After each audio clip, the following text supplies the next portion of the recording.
friends than I have, so I got nobody. So I'm solo tonight. Do you have your cowboy hat on? That's what matters around here. No, I don't, but I'd be glad to go into my bedroom and get it, but you can't see me. Well, no, that's fine. That's fine.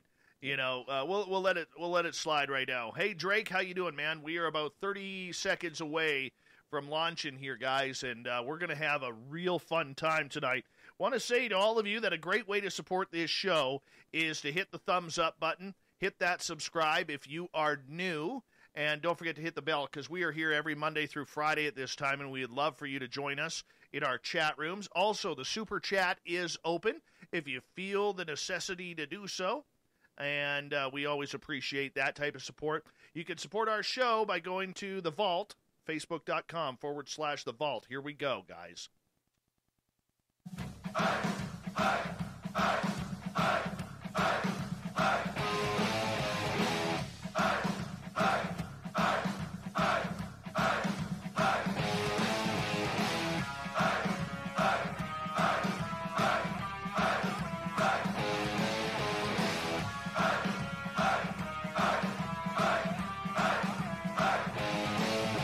From the mountains of central British Columbia to you listening around the world, this, my friends, is Spaced Out Radio. I am your host, Dave Scott, sitting in the captain's chair of SOR headquarters.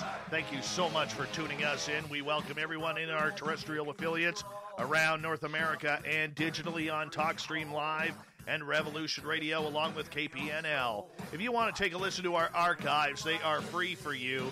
All you got to do is go to youtube.com/Spaced Out Radio. Do old Davey the favor, hit that subscribe button.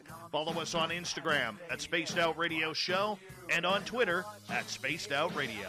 Our website is spacedoutradio.com. We have a plethora of features for you, including rocking out to Bumblefoot and reading up on Captain Shirt's SOR Newswire. Well, you know what? Check out our website. Actually, we just said that. Tonight's show is brought to you by Chive Charities. Help make the world 10% happier by visiting Chive Charities today. You can find them on our website. Carter Buschardt has been an investigator with BFRO for the last 11 years. Originally from Texas, he currently lives in Missouri. Yeah, still upset that St. Louis won the Stanley Cup a couple years ago. But he has over 75 reports to the BFRO website, has interviewed over 200 eyewitnesses who have had strange experiences. He is an experienced outdoorsman, trained as an investigator for MUFON. Apparently, he's one hell of a poker player. Played in the World Series of Poker a couple of times. We may touch on that. He's studied herpetology in college. Longtime interest, of course, looking after Sasquatch. What is going on with this big, hairy creature? Carter has a book out as well called Sasquatch, Evidence of an Enigma. Then at the bottom of hour number 3, I will bring you the SOR Newswire, brought to you by Paranoia Magazine. Mr. Carter Buschardt, welcome to Spaced Out Radio for the first time. Thank you so much for taking your time to talk Bigfoot with us. Absolutely thrilled to be here, Dave. Absolutely. Love it. Yeah, I love it too, man. This is one of my favorite topics. You know, I have seen 2 Bigfoot. I have been roared at, and I've actually heard them talking. So I am very passionate about this creature because, like everybody out there, I want to know what is up with the world's hide-and-seek champion, my friend. Well, if you've seen what the year 2020 has to offer so far, there's no wonder why they have nothing to do with this. You know, we're tearing the world up, and we're not ready for them yet, but they're trying to get us ready. Like you, I've seen them a couple times. All my sightings have been at night, 3 through thermal cameras. I've seen them. I've heard them. I've heard chatter. I've heard verbiage. I've heard names called. So there's a lot more to them than everybody thinks. Just so much more. And that's part of the reason I put my book out, because, you know, after talking to hundreds of witnesses, oh my God, the things they tell you, you know, and once they have the courage to tell you, it blows your mind, some of the things they're telling you. And, you know, I believe most of the people. You can cut the sincerity. So they're here. They're real, and I don't even know where to start. You'll have to ask me. Well, let's start learning about you a little bit. Why did you get into Sasquatch research? Was it just a curiosity that maybe started with the Patterson-Gimlin film or the $6 Million Man when Steve Austin would, or was it Steve Austin? No, it wasn't Steve. Yeah, it was Steve Austin. All of a sudden I got him confused with Stone Cold there. Anyways, when Steve Austin would fight the Bigfoot there, what really got you going on this? Well, it was actually In Search of Leonard Nimoy. That show brought more reality to it, and then the Patterson-Gimlin film. And I'd had some unusual encounters as a child, and it just told me early on that there was something else going on in the world that nobody really wanted us to know what was going on. And so I decided I'm gonna search for answers to some of the things, ETs, Sasquatch. But I had an event early on that just sort of kept me in that genre. I was a drummer for 20 years. I kind of left the world, and I was in rock and roll bands for about 20 years, and I kind of got away from it, but got back into it. So 12 years ago, my wife and I took a trip to Washington State, and we rented a cabin in the middle of nowhere. We had an incredible time, an incredible possible event, and I said, okay, Pacific Northwest, I heard one. I might have seen one, but I definitely heard one. And when we get back, I'm diving headfirst into this. And that was it. I was hooked. I can hear the passion in your voice. And correct me if I'm wrong, but you seem like the type of guy that when you commit to something, you're going all the way. I mean, I just learned that within the last 5 minutes of talking to you, because you don't go play in the World Series of Poker just to waste 10 grand. You know what I'm saying? You're obviously committed to everything that you do. I've committed wholeheartedly headfirst into this, and and I have to compliment my wife for letting me be gone a lot. I've led 4 expeditions for BFRO, and I spend a lot of time there. My habituation witnesses, I visit them whenever I want, have incredible photos or stories, and I'm an addict. If there's something that you can be addicted to, I'm it. I'm hooked on this, until the answer comes or until I'm gone, whatever comes first. But I ain't stopping until it's over. Okay, so when you are looking for this creature, what exactly do you think you are looking for? Well, I'm looking for a creature that has, at the very least, obviously a physical presence on this planet. And it's entirely possible they have other aspects of behavior and skill sets that we just aren't ready to accept. Whether it's the language, which you've heard, and no one can run that by you and tell you it was probably a chipmunk or a squirrel. That ain't it. You know what you hear when you hear it, and so I'm looking for a creature that will.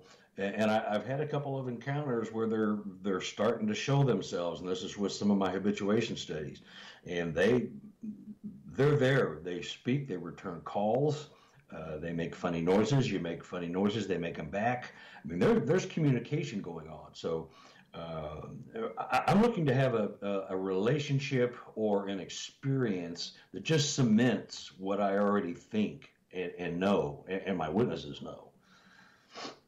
Okay, so when you are going through this, because I know the BFRO, is a little bit controversial at times because they have a very staunch set of beliefs, and I always am disconcerted with anybody in this field, whether it's ghosts, whether it's aliens, whether it's creatures like Bigfoot or Dogman or consciousness, where everything is so science that they forget and absolutely refuse to deal with subjects of the woo. Okay, people who claim to have social interaction, maybe telepathic messages. I mean, we hear people who've raised guns to Bigfoot or Dogman, and they literally almost get this voice in their head that says, don't pull the trigger. It's going to be really, really bad for you if you do.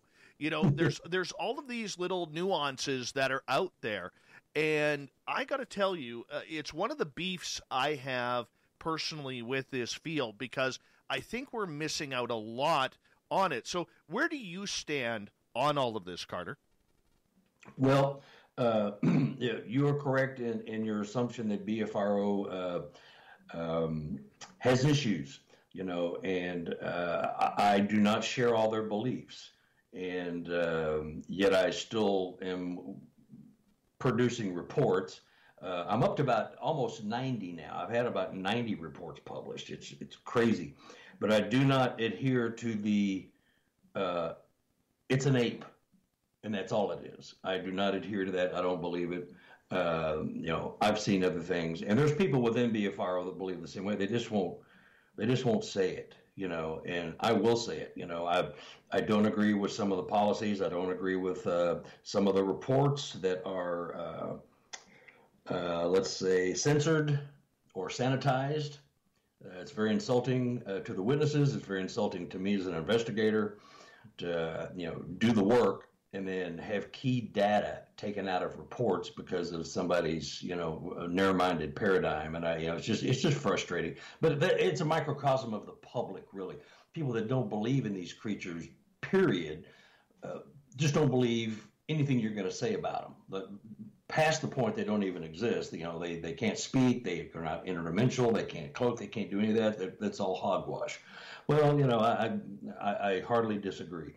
Well, so, you know, my issue with it is, you know, what you're doing or what a lot of the members are doing. And I've interviewed a few, and, you know, usually, Carter, I'll be honest with you, I'm pretty hesitant on bringing in those type of people on this show, because when you are conducting opinion and not conducting science, or you're conducting opinion and calling it science, that tells me that everything that you have done is absolutely worthless.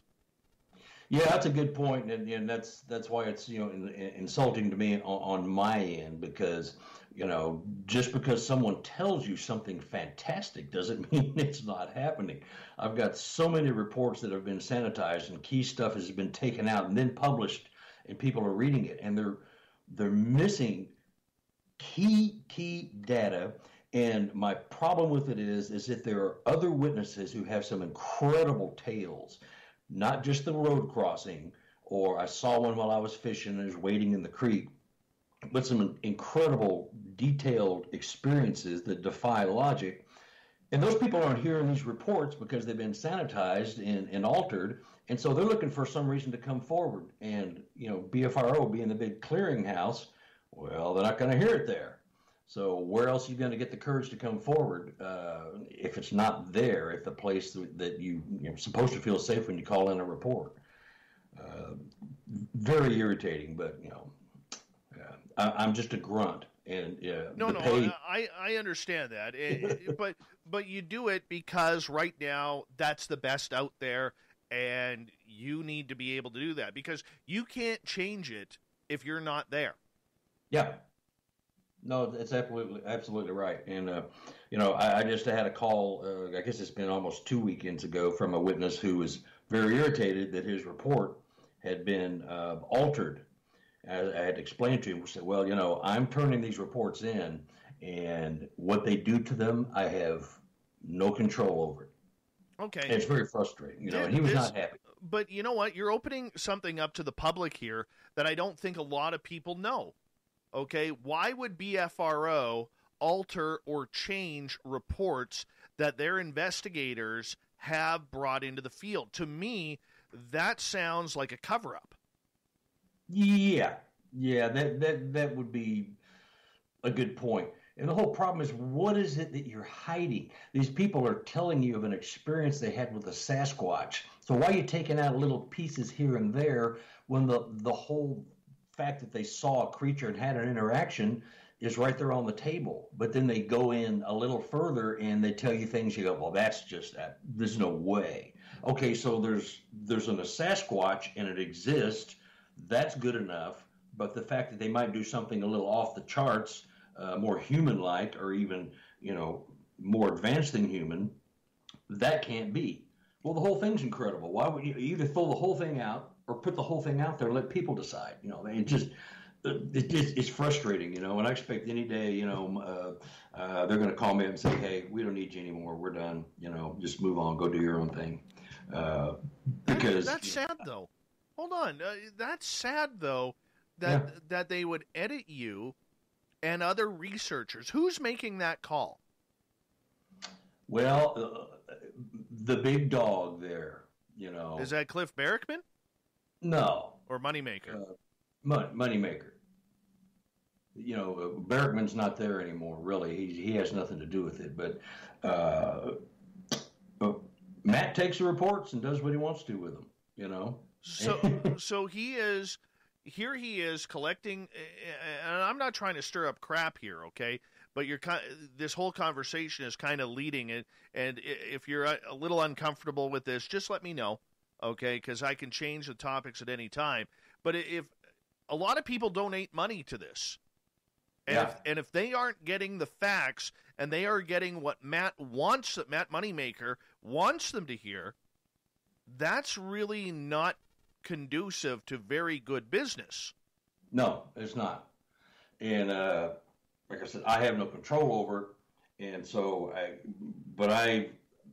I see my reports when I turn them in, and I see them when they're published. And I would say 90% have been tweaked in some way, and there's key things, even if it's just one thing, taken out, changes the dynamic, And I have great examples, and this guy was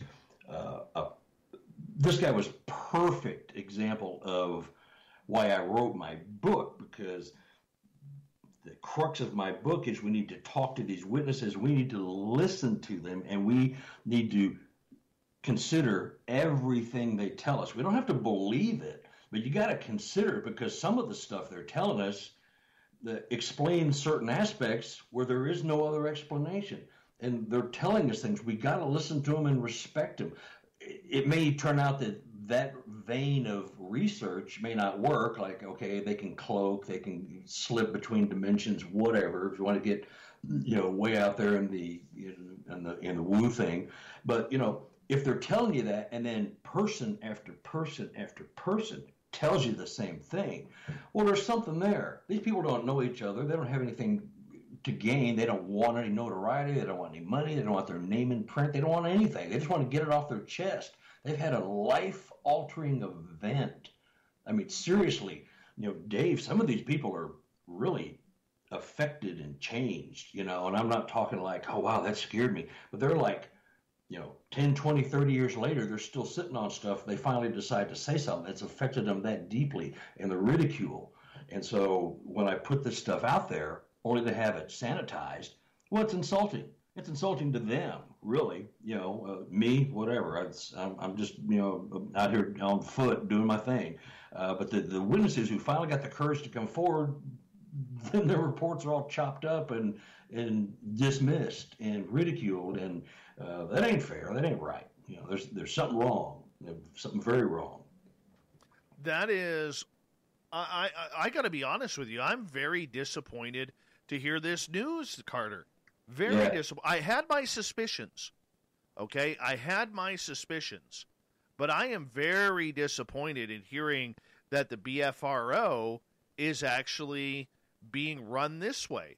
I mean, so Matt Moneymaker runs it. Who's underneath him on this board of governors that is allowing this to happen? Well, either yes men and women, or people who have adopted the same philosophy, if you want to call it a philosophy, for whatever reason. I really can't tell you. I don't know for sure, but I can absolutely tell you it's happening. And I've got copies of all my reports before they were turned in, so I know what was there and what was put in. Now, he'll just say, well, you're gullible. You believe anything. I said, well, no, I won't. If I've had 90 reports published, almost 100 reports, that means I probably had 4 or 3 for every one that's been published that hasn't been published. So there's a body of work there, and there's something going on. And it ain't fair. And, you know, this isn't the first time I've brought this up and been asked the question, and I've been very honest when I've been asked it, because I got nothing to hide. You know, if I'm not a member of BFRO tomorrow, so what? You know, they could take me off the flats list and I can't look at reports anymore. Well, I'll just move on, because what's happening isn't right, you know. So it's a source of frustration, and a lot of people know it, whether they'll admit it or not. They'll just, you know, they don't want to rock the boat. They want to have access to the database, you know. Well, at some point, that's counterproductive. You know? How many researchers of BFRO are sharing your frustration? I couldn't say exactly. I would say there is probably, I'd say there's around 300 or so, 400 investigators. I could look it up here if I wanted to. And I would say at least probably 10, 15% are aware, you know, and they just look the other way, say nothing. Or maybe they're part of the problem. You know, I have no idea, you know, but there's an underground movement, you know, and I left BFRO for political reasons a few years back, and I came back. And when I left, it was, we will not discuss woo. There's nothing woo. No woo reports will come out. You know, no paranormal stuff. No nothing. And when I came back, we had a long talk, Matt and I, about there's so many reports out there that people are just not seeing. They're put into the you're crazy, you're hallucinating, you saw a UFO, you're mistaken, it's a hoax. They're put into these categories, and they never see the light of day. They're gone. They're just gone. The reports are gone. And if you were to dig them up and look at them, there's hundreds and hundreds and hundreds of reports that talk about odd stuff, you know, and they'll never see the light of day. It's not even fair. It's not even remotely fair. You know, it's beyond frustrating. It tears at me almost every day, you know, especially when I speak to somebody new, you know, a new witness. Okay. Is Matt Moneymaker a scientist, or is he just an enthusiast? Enthusiast. Okay, so he has no scientific background in order to make that decision. His scientific background would be probably like mine or anybody else's who's done this for a while, and certain things you hold to be true. I'm going to sound like a politician there. You know, all these truths are self-evident, but you know there are some things that you just, after you see it time and time and time again, it becomes your own science. In the book, I talk about we need to create our own science, because science, as we know it, is physical science. They're not doing anything for us. We need to get into other aspects of science to explain some of the things that's going on. So, we are all researchers, I'll say. I won't say scientists, because I don't have any of that kind of training other than studying herpetology. But, you learn things when you're out there. Like, you've seen them. You've heard one talk. So that's your science. You can't take that away from you, Dave. That's your reality. And so that becomes our science, because, science in it is not going to support us, the science that we know. Well, and that's the difficulty about it. Okay, there are a lot of good scientists out there who are looking into both sides. You just can't eliminate without investigating. That's the whole point. That, I've talked to a lot of brilliant scientists on this show, and the majority of them all agree that if you were eliminating before investigating, there's nothing scientific you were discussing or investigating. That's it. Yeah, that's true. Carter, I'm going to get you to hold on right there, because we are going to go to break tonight. You've got me all fired up, and I love it, man. I absolutely love it. Sasquatch investigator Carter Buschardt is our guest tonight. Oh, we're going to get into some stories. I got to hear some woo. I needed an injection of woo here tonight, everyone. And we're going to get Carter to deliver it right here on Spaced Out Radio.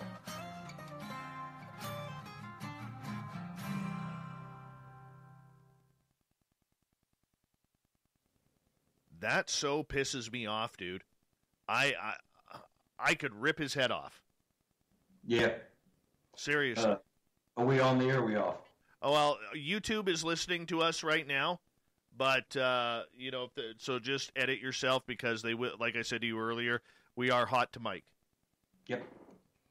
Well, yeah, it's a serious bone of contention, and I brought this up on several other shows, and I'm still there with BFRO. I could be gone tomorrow, It's just, I expect it, but I can't even begin to tell you, the frustration of it all, and I could tell you this one report that really packs it home. Well, save that for the show. Oh, save that. I got real offended. I heard my first BFRO Canada speaker, 2 years ago now, and this guy, I was just going. I had to leave because I was speaking at the conference right after him, and he kept on calling it the big hairy monkey, and then he started insulting people who have the woo that happens with it. These people can't control that. They can't. No. And to smack them across the face, he killed my audience, the prick. I mean, he had a fantastic beard. The guy had an amazing beard, but the way he was insultive of the creature and of people's experiences was dumbfounding to me. And by the way, I do have, if you do leave BFRO, I have a really, really good team in Washington State that would love to add you to their group, man. Oh, in a heartbeat, I love the access to the database. Yeah. The one thing Matt did is created the BFRO. Well, that was 1995. This is 2020. It's not 1995 anymore. You gotta move on and advance and grow, and if you can't, you're just misleading everybody. It's not fair. It's just it's so frustrating. Now you're getting me all pissed off. Oh no, dude, I agree. No. I agree, and that's part of my frustration with it. Yeah. It really is part of my frustration that we can't solve the mysterious if you're cutting out half the mystery. Yeah. Okay? Like, I still want to know, when I got roared at, okay, when me and my three friends got roared at, 30 seconds before that, I witnessed pixelation standing from the ground up to about 8-10 feet tall beside this cherry tree. Wow. And the same pixelation is like with the little squares that they use on television to block out someone's face. Yeah. Okay. I witnessed that, and I'll tell you, it drove me nuts. I want to know what I saw because I know what I heard. Yeah.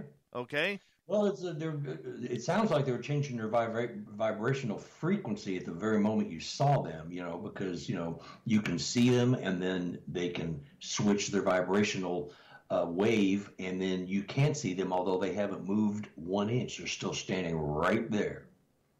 Yeah. It's amazing. It's amazing. It's an amazing event. It's amazing. And that's the stuff that scares BFRO. Yeah. Hey, 1 second. Hey, Hallmark.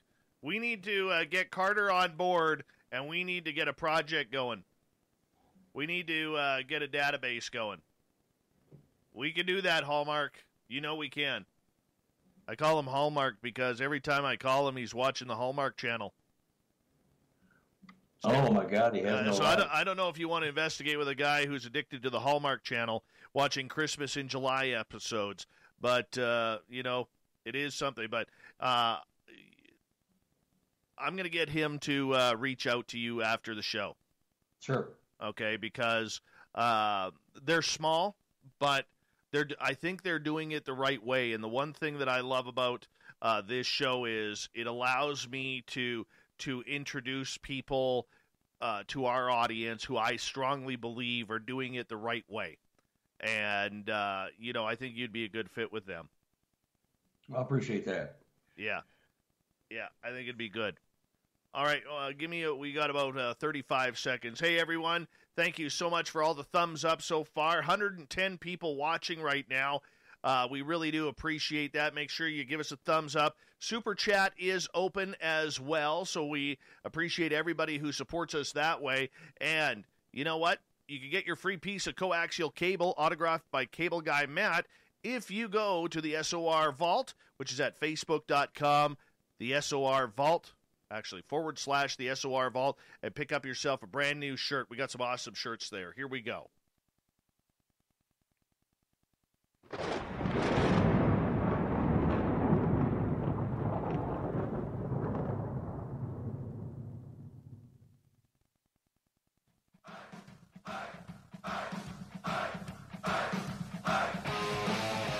Second half hour of Spaced Out Radio is now underway. My name is Dave Scott. Thank you so much for joining us. Really do appreciate you taking the time. I want to remind you that if you've missed portions of this show or others, check out our free archives by going to youtube.com / Spaced Out Radio. Do me the favor, hit that subscribe button. Our website is spacedoutradio.com, where we have a plethora of features for you, including rocking out to Bumblefoot and reading up on Captain Shirk's SOR Newswire. Follow us on Twitter at Spaced Out Radio and on Instagram at Spaced Out Radio Show. Before we bring back our guest in our Spreaker chat room, Matthew, welcome to the show and happy birthday to you, my friend. From all of us at Spaced Out Radio, make sure you have yourself just a wonderful day. Make sure you get some tinfoil too, because we are very close to Black Friday, people. Very close to Black Friday, and this Canadian definitely wants to see some gloves dropped here. Make sure you turn your cameras horizontally, not vertically, please, and thank you. I will be watching. Carter Buschardt is our guest tonight on Spaced Out Radio. We are talking about Bigfoot, Sasquatch, and right before the break, we got into a real interesting conversation. So if you're tuning in late, you're definitely going to want to hear the first half hour talking about the BFRO, an organization that Carter is a part of, but the way that they are censoring reports because of the woo factor. Can you believe that? They're censoring reports because of the woo factor. That's terrible. It's a lack of research. Carter, welcome back. Thank you. Well, here's an example, and this kid lived in Texas, and he went up to Oklahoma with a couple of buddies when the COVID thing first hit, and decided just to get away because all the stuff is, how crazy it is right now. It was just starting back then. But he went up to Oklahoma to go camping with a couple of buddies.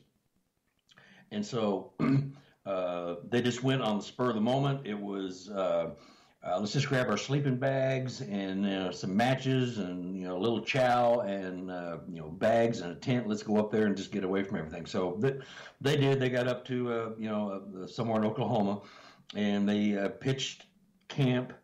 It was raining on and off, so they decided to build a fire so they'd have some kind of warmth and dry place to hang out. So they gathered some rocks, made a rock ring, and made a fire. Well, they decided to go to bed because the rain got too bad, and put the fire out. So they went in and went to sleep.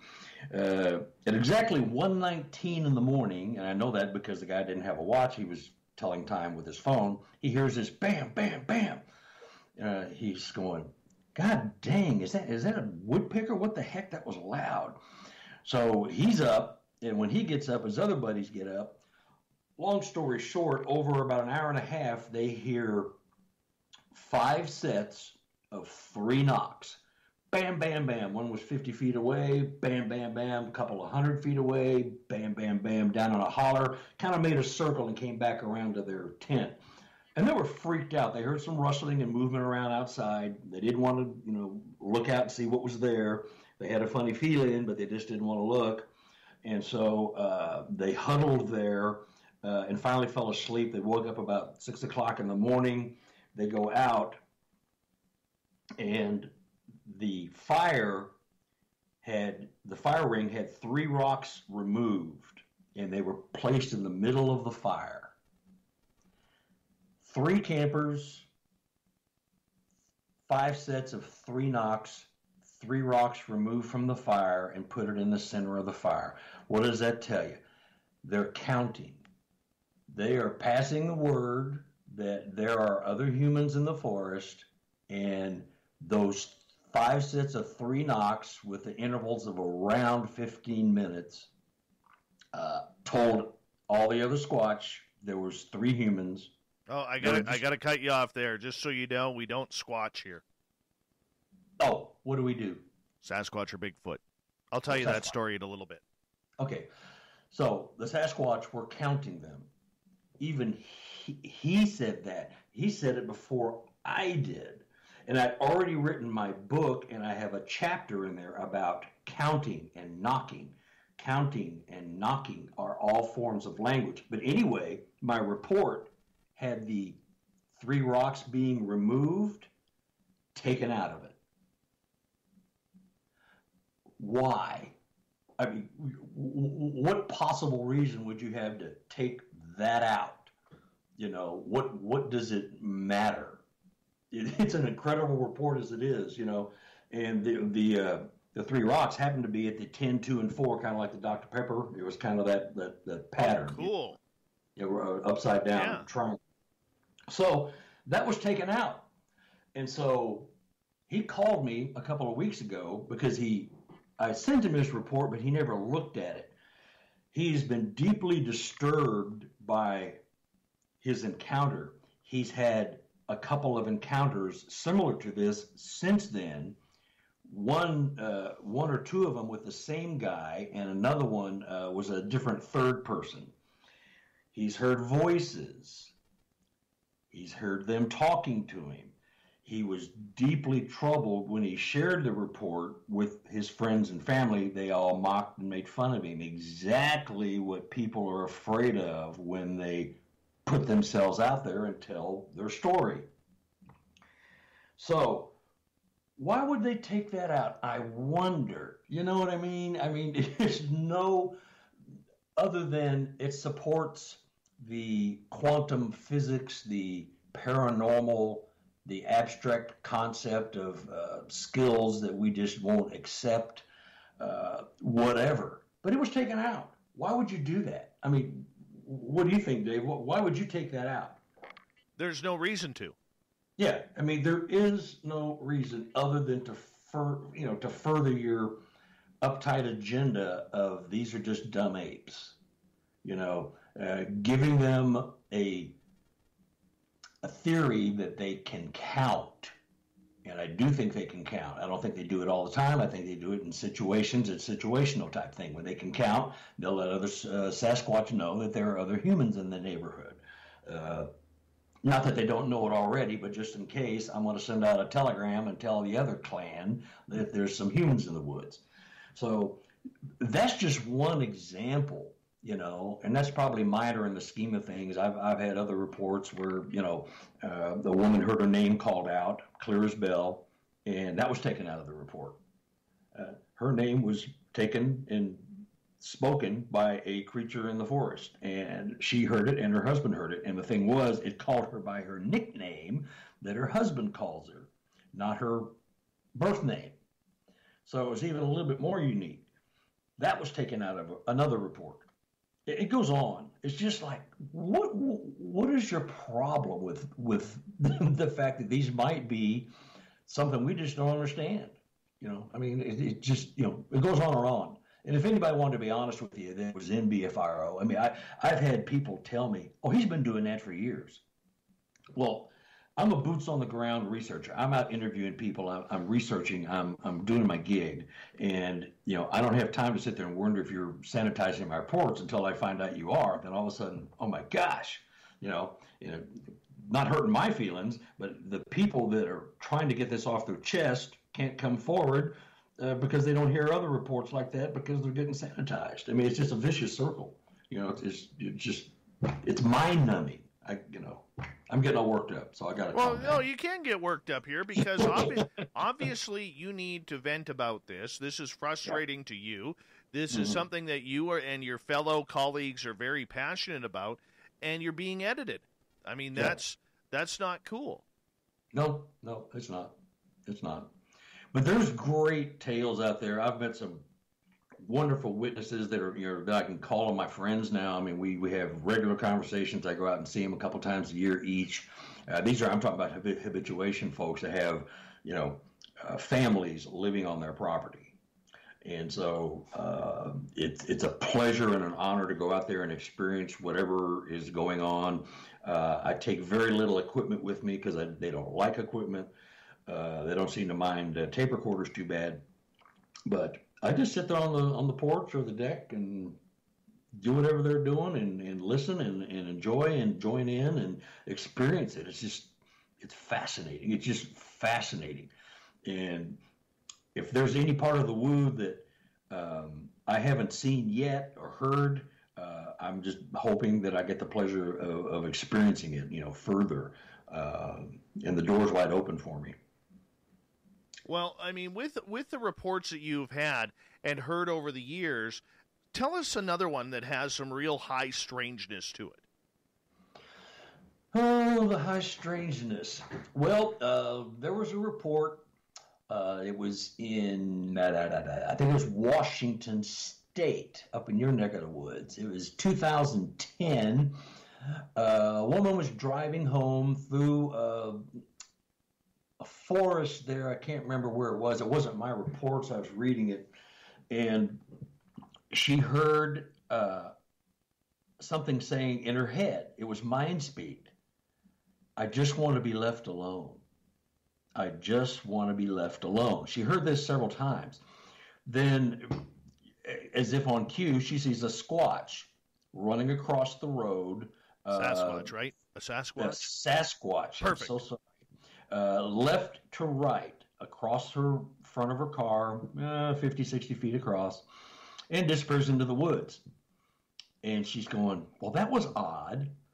And then she comes around a curve in this forest, and there's like 4 or 5 tactical officers. She called it a SWAT team, was out there, and they were obviously looking for something or somebody. And then at that very moment, she heard again, I just want to be left alone. In her head. And it was like loudspeakers in her head. She said it was loud and clear, and it was unmistakable, and it was a male voice. And when she heard that, the next time she stopped and pulled over and went and talked to the cops. Hey, what are you looking for? What's going on? And they just looked at her. They didn't say anything. They said, well, we're investigating something that happened up here at the house. You just need to go about your business. And that was it. But it was nothing other than what it was. She's not a psycho. She's not on drugs. She's just a woman going home from a late night shift, and she hears this voice that she's never heard before.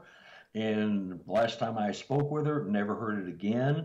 It was situational. It was, somebody probably saw a Sasquatch at this house, and they reported it, and the cops came out, and they must have been too close or something, because this creature was saying, I just want to be left alone.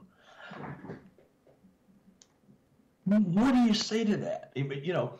So there's two schools of thought. Well, she's a nut, and that goes into the circular file, never to be seen or heard of again, or there's something to that. And you add the other several hundred reports of mind speak just within BFRO.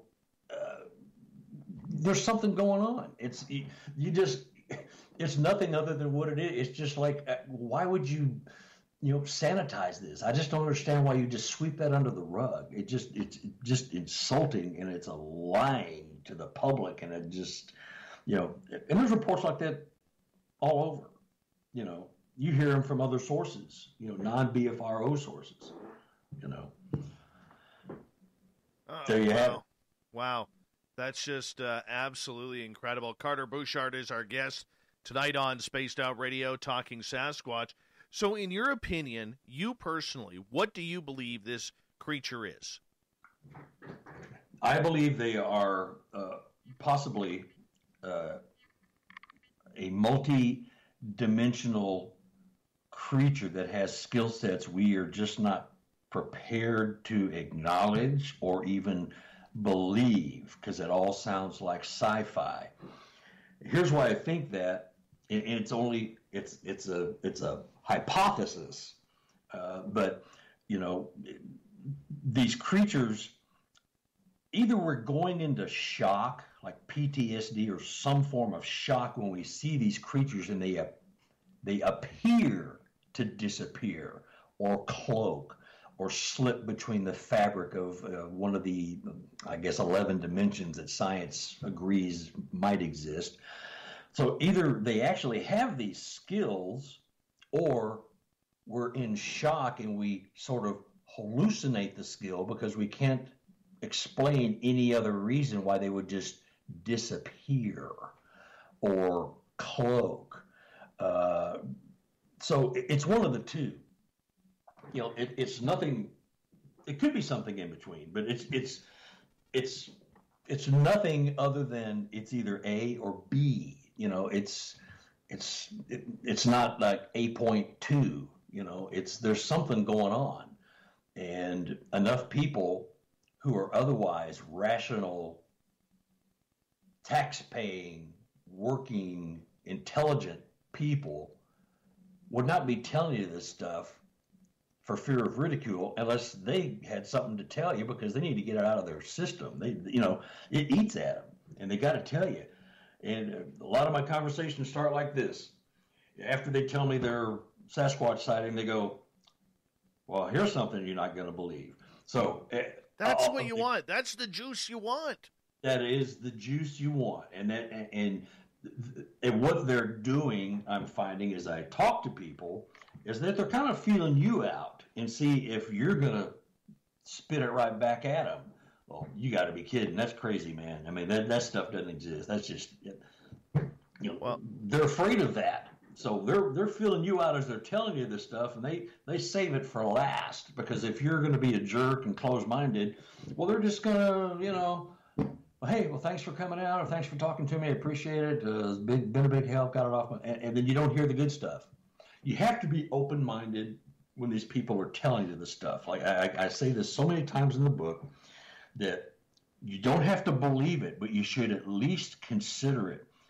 If you don't know everything, you got to consider almost anything, because if you don't, you're closing doors behind you as fast as they open. It just makes sense as a researcher.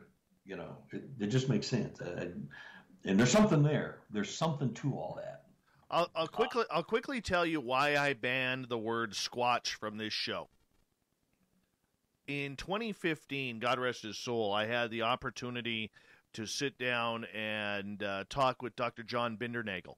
Oh yeah. And John, he was speaking at a conference, and I knew the organizers there, and they had told him that I had an encounter with two of these creatures. And he was so excited to talk to me about it that literally I was looking for him around the conference, and he was looking for me. And then finally we kind of met in the middle, and we talked. And I told him the stories about my encounter with two creatures within 100 feet. And after our conversation, I said to him, sir, what do you think of this word Squatch that is being used all over television? And I said, I'm going to be honest with you, I hate the word. And he took a deep breath, he stood up straight, he sighed, and he said, and I will never forget this, he said, 70 years of research ruined by one word. Wow.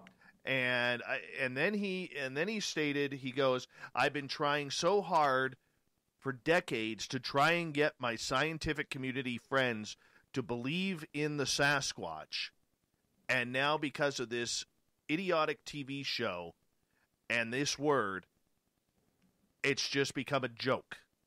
So right then and there, I had to ban the word Squatch from this show, because I know where it came from, and I can't support that. Got it. Well, they don't like the word Bigfoot either. They find that to be disparaging. So making fun of a native word is? Yes, it is. It's the same thing. Right? I'm told by many people who know more than I that the Sasquatch people do not like the word Bigfoot. No, they do not. Yeah. They do not. So, and the very fact that I just said that out loud is going to have probably 27 people rolling over in their grave right now. The Sasquatch people? What do you mean? What are you talking about? They're not people. You know what I mean? It goes with that. It goes with the narrow-minded paradigm. So, but there's some incredible stuff out there. They can and do count. I've had several examples on my end that are nothing other than counting, including the report I told you about out of Oklahoma, where those kids were being counted, and they were sending a message that there was 3 of them. So with their knocks, at times they count. I don't say it all the time, but there are situational things where I think they do count. And if you sit there and listen and you go, well, there's 11 of us, and there's 3 sets of 3 knocks and 1 set of 2 knocks. What is that other than counting? It's not a coincidence. I don't believe in coincidences. In this field, there's no coincidence, you know. And there's 11 other people that heard it, and they're all going, well, that's different. It suddenly, a light bulb goes on. And so there's 11 more people that might be enlightened. Maybe 2 or 3 walk away totally enlightened. But it's in there, and it happens. And the structures are a form of language. We have our, stop signs and, round circle with a red line through it that don't do this, don't do that. Well, these structures mean some of the same things. They are a language. We just don't know what it is. They're speaking to one another right in front of us, and we have no idea what we're saying unless you want to get into some Native American similarities with some of the structures, and then we might be onto something. But there's a whole nother facet of these creatures, these beings, that probably 60% of the people are refusing to even acknowledge. It's just, just blows me away. It just blows me away. We only got about just over 90 seconds before we have to go to break here at the top of the hour. Carter Buschardt is our guest tonight on Spaced Out Radio. What I want to talk about in hour 2 is the brilliancy of this creature, because I think it gets very underrated with how smart this creature is, and very rarely, including on my show, we do a lot of Bigfoot shows, but including on this show, we rarely talk about how smart and intelligent the Sasquatch is. And I'm curious to get your opinion on that, Carter, when we come back from the break. But when you are searching for it, what do you do to prepare yourself? We got about a minute. Well, it depends on who I'm with, of course, but I prepare myself by preparing the people I'm with, and sometimes the people I'm with are preparing me. If they're my habituation folks that are going to say, well, lately we've been hearing this and that, but I tell everybody, and I do this myself, I open my mind up. I say, I want to get to know you. I want to think positive thoughts. I want to know who you are. I'm flattered to be in your presence. I tell everybody else, don't show any fear. I don't go banging on trees and whooping. Just sit and listen, and be respectful of them as people, because they are a people, or they are, sentient beings, if you want to go to that, description. But I just prepare myself by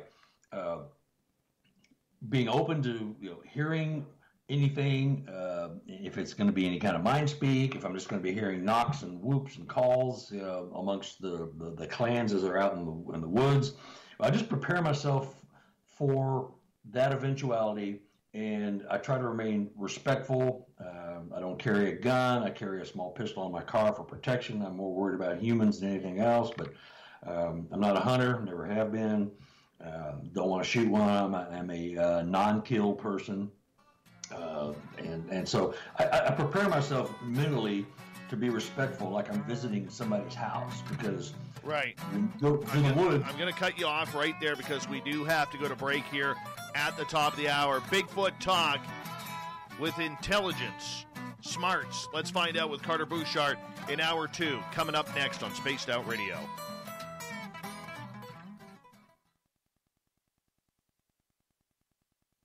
All right, my friend, that is awesome. Awesome. Flying by tonight, man.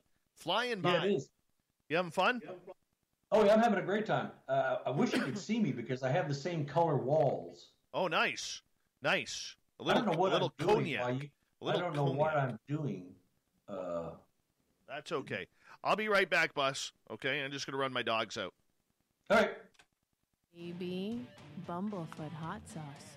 Get it today at kajans.com.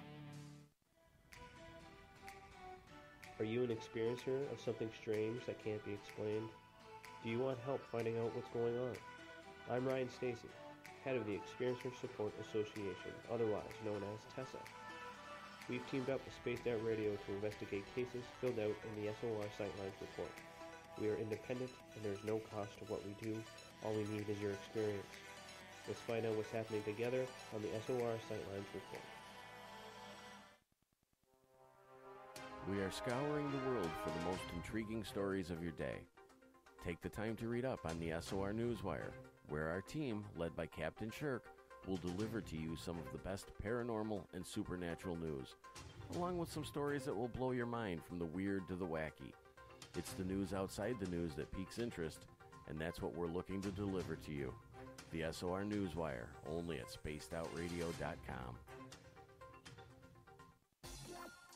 For the price of 1 cup of coffee a month, you can become an SOR Space Traveler.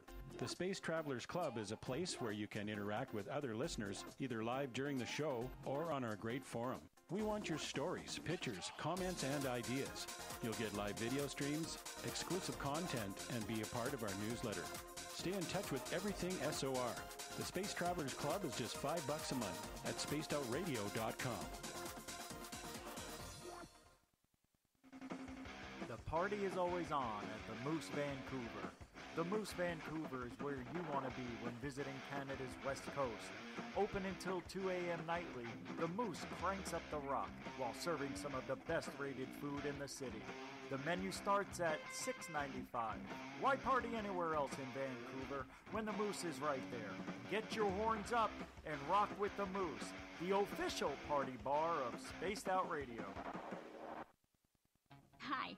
This is Amber Beckrud, and I want to invite you to subscribe to our YouTube channel where we store all of the SOR show archives for free. And as an added bonus, every 2 weeks I'm posting brand new content on Cryptid Tales, where I will get into some of the spookier legends and folklore from around the world and tell the stories that go with them. Find us at youtube.com/spacedoutradio and check out Cryptid Tales today. Drop a comment and let me know what you want to hear. See you there. Hi there, this is the paranormal lawyer Michael W. Hall. I'd like to invite you to listen in each Sunday night where we're going to open up your eyes to everything strange and paranormal. I will be hosting some great guests with topics that affect us all, such as UFOs, ghosts, and everything paranormal. Let's learn together on Spaced Out Radio Sunday with myself, Michael W. Hall, the paranormal lawyer at spacedoutradio.com.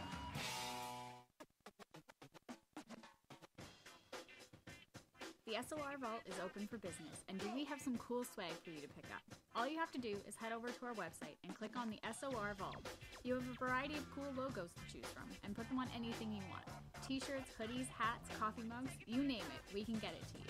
So do your shopping by supporting the store you love. Get your Spaced Out Radio swag at the SOR Vault today.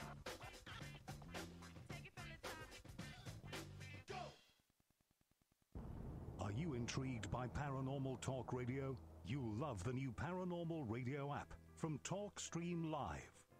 You'll find a great selection of talk shows covering UFOs, ghosts, strange phenomena, and much more. Download the Paranormal Radio app now and start listening to the very best in paranormal talk entertainment, including the network you're listening to right now, the Paranormal Radio All right, app. my friend, I am back. The dogs do you well? Oh, yeah. They love the snow. That's the problem. Oh, we don't have any of that here yet. Yeah, ours will be here until April now. Oh, no. Well, I'm from Texas originally, so if you even saw any ice, the entire state was paralyzed. So here in Missouri, they're used to it, and I kind of like the four seasons actually. In Texas, you had two seasons, hot and very hot. Yes. Pretty much it,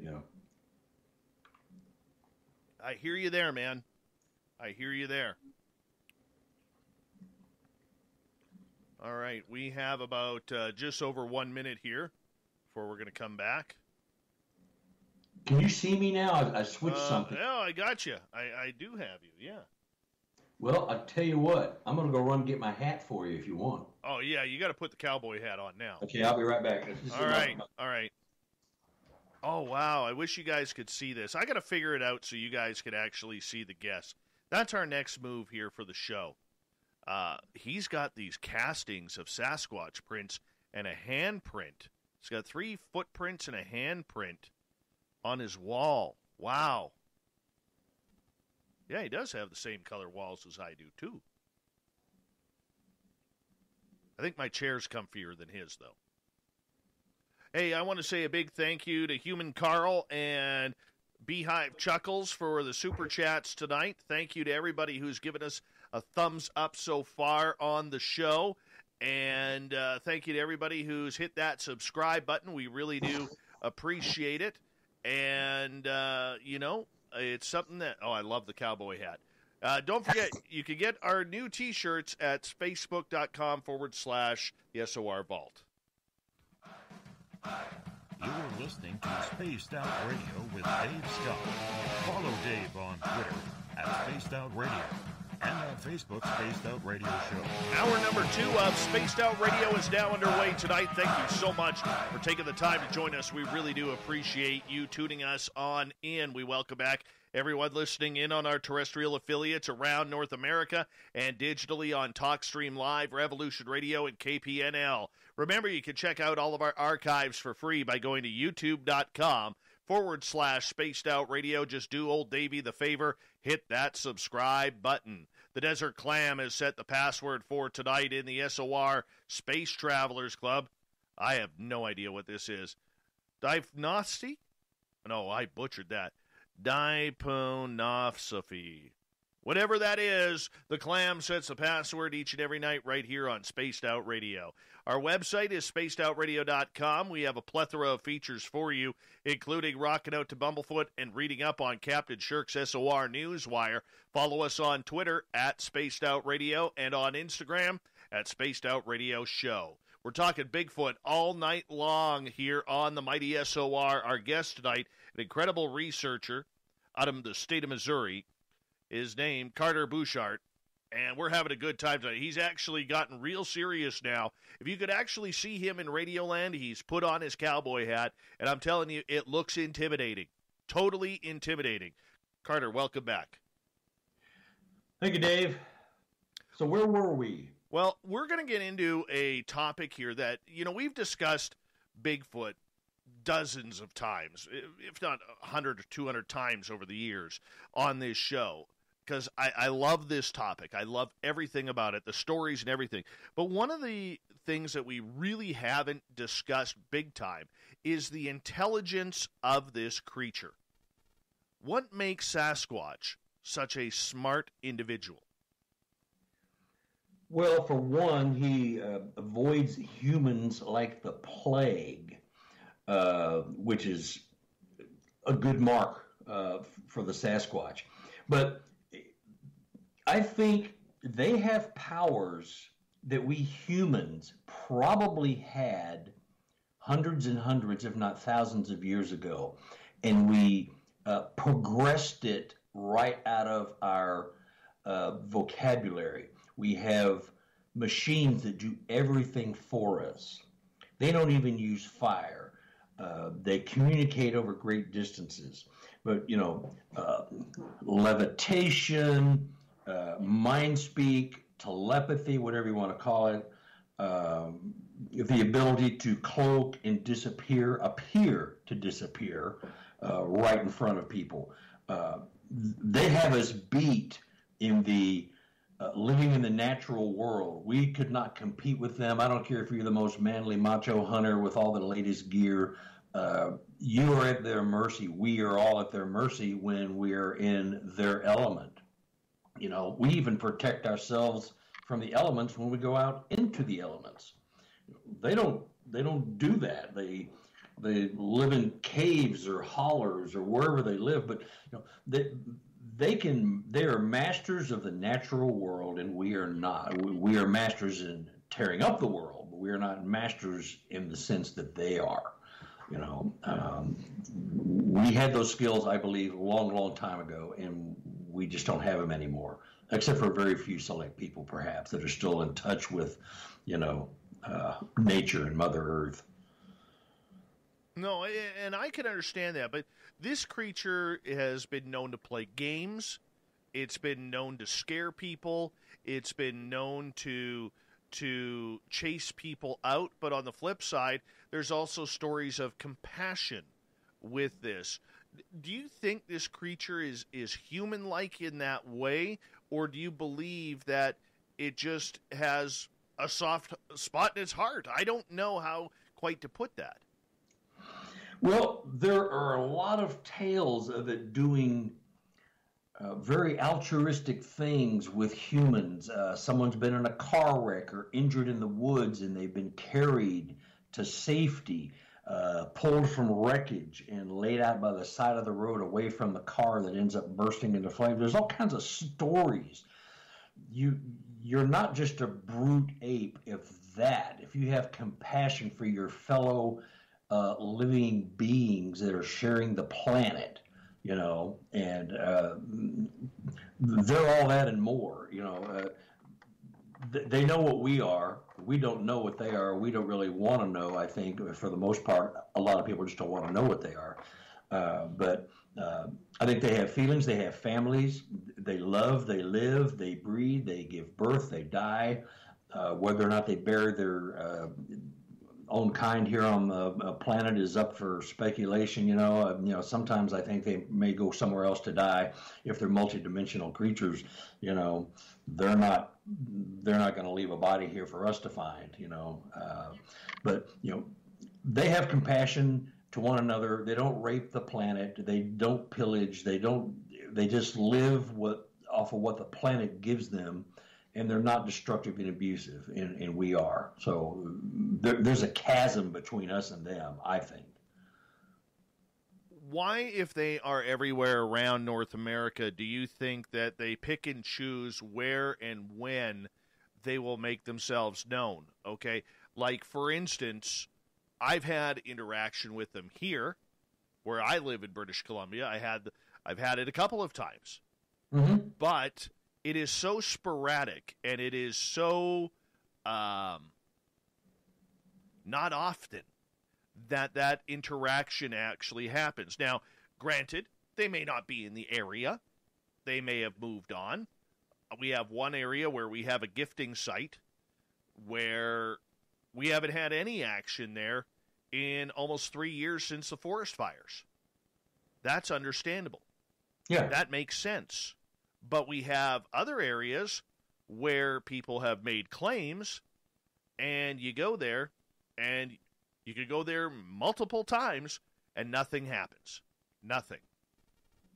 Kind of like poker. You'll sit there and go 10 times, and you get nothing. Then the 11th time, something happens. It's right place at right time. Just like, poker. You sit there and play for an hour, you get no hands. All of a sudden, you get a killer hand. So it's worth waiting for eventually. So, yeah. And there are hot spots. And I have a research area, which is a good example. You're talking about, you have areas that are, active. My area is active. I had 2 Class A reports published there. I've been there several times. Every time I go there, there's something going on. Every now and then I go there, and it's dead quiet. They're gone. They've moved on. They're in another holler, or they're a mile away somewhere else. They're just not there. So it's not always that you're going to experience it. And actually, I think, Dave, if you're someone that they are used to seeing, they're going to maybe pass on you for somebody else because they already know you, your essence, your being. They know you're a good guy. You're not a hunter. You're not you're not out to do them any harm. And so they may just not interact because it's not necessary, and maybe they want to teach you something, and sometimes they just don't have anything to teach. So they just, stay quiet. Well, I'm going to get your opinion of something here, okay? This was an experience that happened in October of 2018 where three of us got chased out of an area. There's a very sacred spot here in about 25 miles west of where I live. And in 1965, a plane crash happened there where 52 people died. And to this day, it is still Canada's largest unsolved mass murder. And we were there on a paranormal investigation where my buddy Merle was wanting to investigate it. That area, you have to go in armed. There's grizzly bears, there's black bears, there's giant bull moose, there's cougars, lynx, a lot of animals that could kill you. Mm-hmm. And they don't like you in their territory. But nonetheless, we heard the talking. Merle and I heard the talking. And then when we went back to the area, Merle had one of the creatures. We don't know what it was, so I can't confirm that it was a Sasquatch. And it was about 20 feet from him, making noise, huffing and puffing, in behind the trees and shrubs and bushes. And at that same moment, Mark, who is an avid outdoorsman, he's been a hunting guide, he's been an animal tracker throughout most of his life. He actually took his rifle off his shoulder because there was something that the only thing he'll say is, I don't know what it was, but I know it was bipedal coming at him through the trees. He's never had a Bigfoot experience. Never believed in the creature until I actually showed him a footprint. And from there, we, this year, decided we were going to put a gifting site way off the trails from that crash site. And the first day we set it up, Mark's daughter, about 12 feet away from the gifting site, went to a rotted rotted tree that had fallen and put an old worn-out 1960s nickel on there. Just laid it down. We go back a week later. The nickel is gone. There's a little bit of movement at our gifting site, but nothing to really capture the attention because, let's face it, could have been a crow, could have been a raven, could have been a squirrel, a chipmunk taking that nickel. Sure. Okay, but here's the weird part. The weird part is this. When we went back the following week, we had on this, on the tree, we have, I don't know if they probably have them in the States, but you can buy at the dollar store what looks like a giant plastic sucker. Okay, It's got the stick, and inside that sucker is a bunch of gumballs. Well, I took one of those, and it's purple, and I placed it in the tree, tucked it into the bark. And as we were there, my son, who's 7 years old, states to me, "Hey, Dad, what is this nickel doing on top of the sucker?" Boom. Well, here's the issue. The nickel that was found, I'm showing you a picture of it here. The nickel that was found is a 2019 nickel. And I was talking to a couple of scientist friends of mine about this, showed them the pictures, and the one scientist, who we call Science Bob around here, actually made a comment about, he goes, "Dave, don't you find it's weird where the nickel was placed?" And I said, "What do you mean?" Because I do.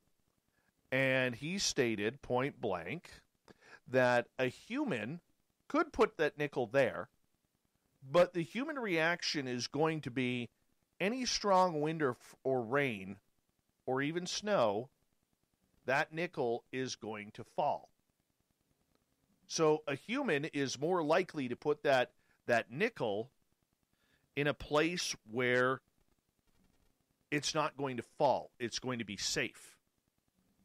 And the coincidence of a nickel as well, considering a nickel was taken to be replaced by another nickel, is odd to me. Or just a really, really weird coincidence. I'm curious your thoughts. No coincidence. That it's a level of communication. When they do that, they're telling you, I know what you did. I'm communicating with you. I'm responding in like kind. So that there's no coincidence in that. I mean, I don't think you think there's a coincidence, really, because it takes a high level of intelligence to pull that off. Because if it was just a dumb creature, well, I'm going to go find any shiny object I can and throw it on there, or why would I, take it and place it on this little gumball? I mean, that is specific act of intelligence and nothing but. There's no coincidence. They're communicating. They're letting you know they understand what you're doing, and they might want to take it to another level, with, 3 nickels or a nickel and a penny and a quarter, or, a dollar bill under a rock, or a hawk feather. But that's a specific level of intelligence that you can't manipulate in the wild. And you've got kids, a 12 and a 7-year-old. They're not smart enough to prank you. I mean, they might be, but that's an intelligent level of communication. That is strictly communication. I don't think there's any coincidence to it, and they're communicating with you. They figured that you figured that they would understand it when you put that nickel in the gumball there. So they put another nickel there and responded in kind. That's all there is. I mean, what does your logical mind tell you when you experience that? My logical mind tells me that it is a little bit too much of a coincidence that somebody would pull a nickel out of their pocket to put it on top of a plastic gumball where it's likely going to fall off. Mm-hmm. Well, that gets into the potential of where did they get the nickel? Did they go to another dimension? Did they go to, where would they have gotten a nickel to do that? Where would they have gotten that? A silly camper dropped one years ago and they've kept it, and it just happened to pull it out. You know what I mean? You can explain it away a la Bigfoot style, BFRO style, or you can embrace it and expand on it and see if there's anything else there. And if you just can't answer it with science or common sense, you got something going on. And, just hearing that, you got something going on. I mean, that's communication, pure and simple. What are the odds of somebody having that nickel? A stranger, somebody waiting in the woods for you. I mean, what are the odds? Not that great. You were being communicated with. I mean, that's what goes into my head, and I don't want it to be that. That's just what my common sense researcher tells me. That is an overt act of communication. You bridged a gap. All right, I'm going to hit you up with another question then, because I notice on the wall behind you, you actually have what looks to be a handprint. Yep. Okay. Have you ever felt a handprint before? Not casted, but actually felt the fingers, where they went, anything like that? I had a creature, I didn't see it, but I'm pretty sure I knew exactly what it was, running its finger along the outside of my tent. I heard it walking around, and then it was making that little zip, zip, by running your finger kind of quickly across a rough fabric. It was walking around the tent, keeping its finger on the tent, and making this little as it walked around the tent. I didn't feel it, but I watched it. Mm-hmm. And it was nothing other than, I guess it could have been somebody with a stick, but then you've got somebody with opposable thumbs out there. Well, who's out there doing that? Well, nobody I know at 1 or 2 o'clock in the morning. So I saw what I believe to be the imprint of a finger walking around 3 sides of my tent before it walked away. So, I can only say that that's what it was. Unless it's, a raccoon or another human holding a stick. Raccoons do have opposable thumbs walking around the tent. Well, that doesn't work. So it's either, somebody else with opposable thumbs. You only got a couple of choices. So all my campers, fellow campers were accounted for. It wasn't them. So, I have. Okay, I want to show you another photo. All right? This is of, when you go to the dollar store, they got those little hand-size rubber balls. Yep. We have a basketball at our gifting site. And it was tucked in between a tree and a stick. It would take some force to get it out. And when we went back the following week, it was out in front of the tree. And when I picked up the ball, this is what I noticed, which was dirt. Right. Now, to me, that looks like fingerprints. Mm-hmm. I'm not saying they are, okay, but it looks like fingerprints. And I'll show our YouTube crowd here in a second. But here's the interesting part about it is it felt very greasy. Okay? It felt very greasy in regards to I accidentally wiped it off. Because I tucked it to my jacket trying to get my camera. My hands were cold. And it wiped off. But it was like an oil. It was like an oil that came off. Have you had experiences with or does Sasquatch, in your opinion, have like greasy skin that comes off with handprints? I believe they do. I believe they're just like us. We have oils and secretion, so I can't imagine that they are not similar to us in the physiology with some of that stuff. The hair follicles, the greasy hands, the fingernails.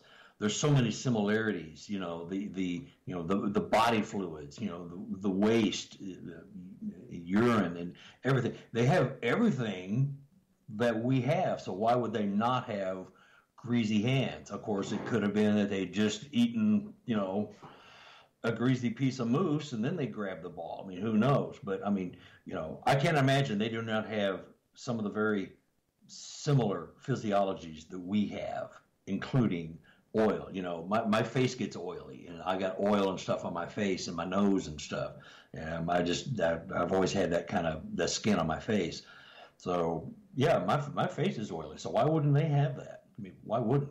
Yeah, like I'm not convinced that it's like 100% that it's fingerprints on that basketball, but I am convinced that something made that, because there was nothing on the ground in that area that would be oily. Yeah, unless there's something in the tree, like a larger creature that may have climbed over the ball, climbing up and around the tree and knocked the ball out, and it wasn't a Squatch, and that's what you saw in there. But then you just got to figure, what are the odds of a creature being able to pry that ball out of there, since you had it pinned in there pretty good? I mean, you have to just kind of do the math. Yeah. So, yeah, the process of elimination, Occam's razor, if you want to go there, the simplest explanation is usually the best. If you try to explain it too hard, then it can't be that can't be the answer. Occam's razor just simply talks about the easiest explanation is usually the best. Right. Is usually, You know what? We'll continue our Bigfoot talk right after this on Spaced Out Radio, as we do have to go to break at the bottom of the hour. Having a great conversation tonight with Carter Buschardt. We're going to take some audience questions after this. So if you're in our chat rooms or if you're on Twitter, Feel free to put your questions in capital letters. I will get to them for Carter coming up right after this. Bigfoot all night long on Spaced Out Radio.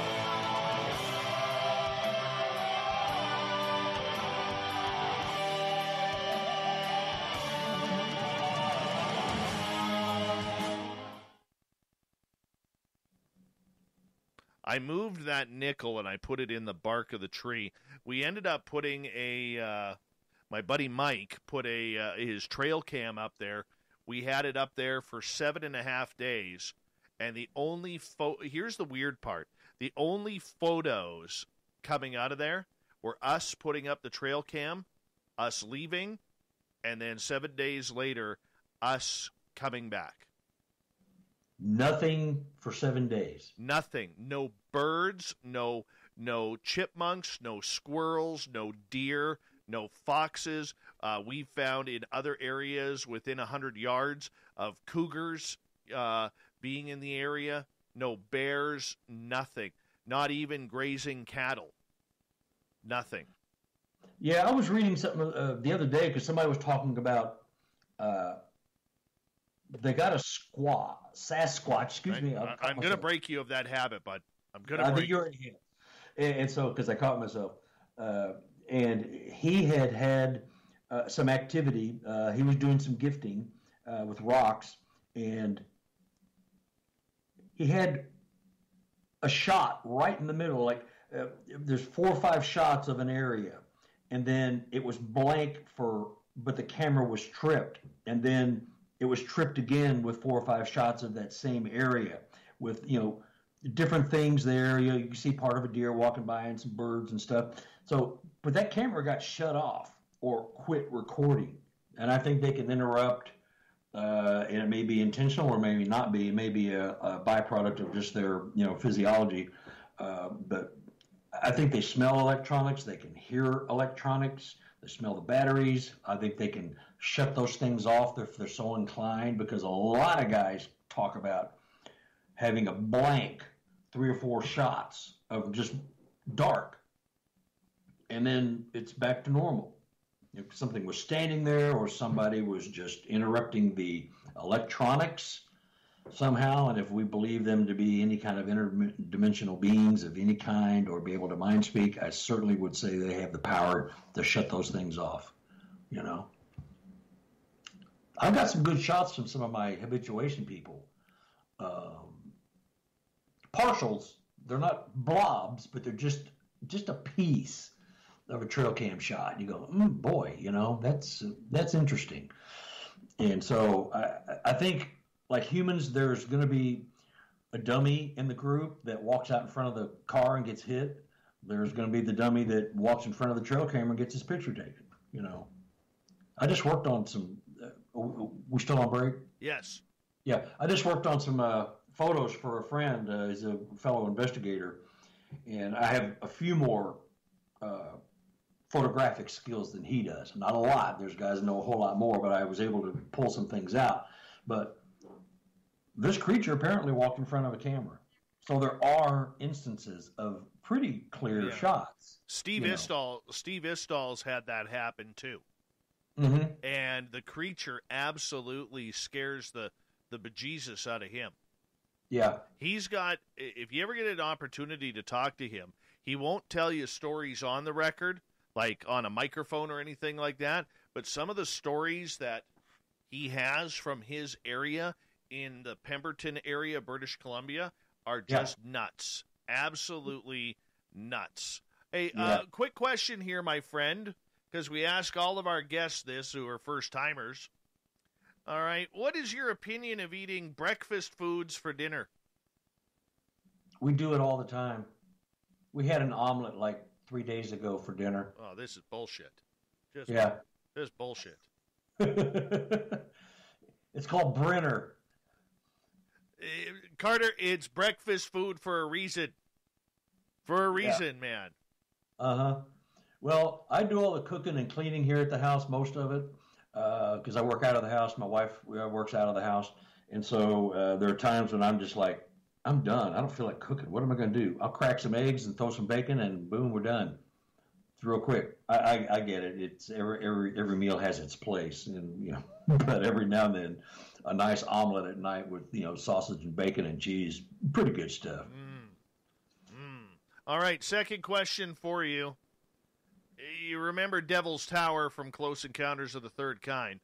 Yep.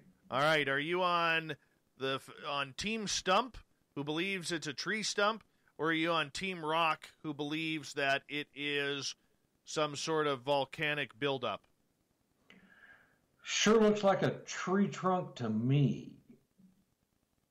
It really does. I said that when I saw the movie, and of course now there's maps of showing that tree goes 3 miles into the earth and the root system and all that, and then there's other people that say that's a bunch of hooey, but sure looks like a tree to me. Perfect. That's the answer we needed there. You're 1 for 2. We'll be right back here.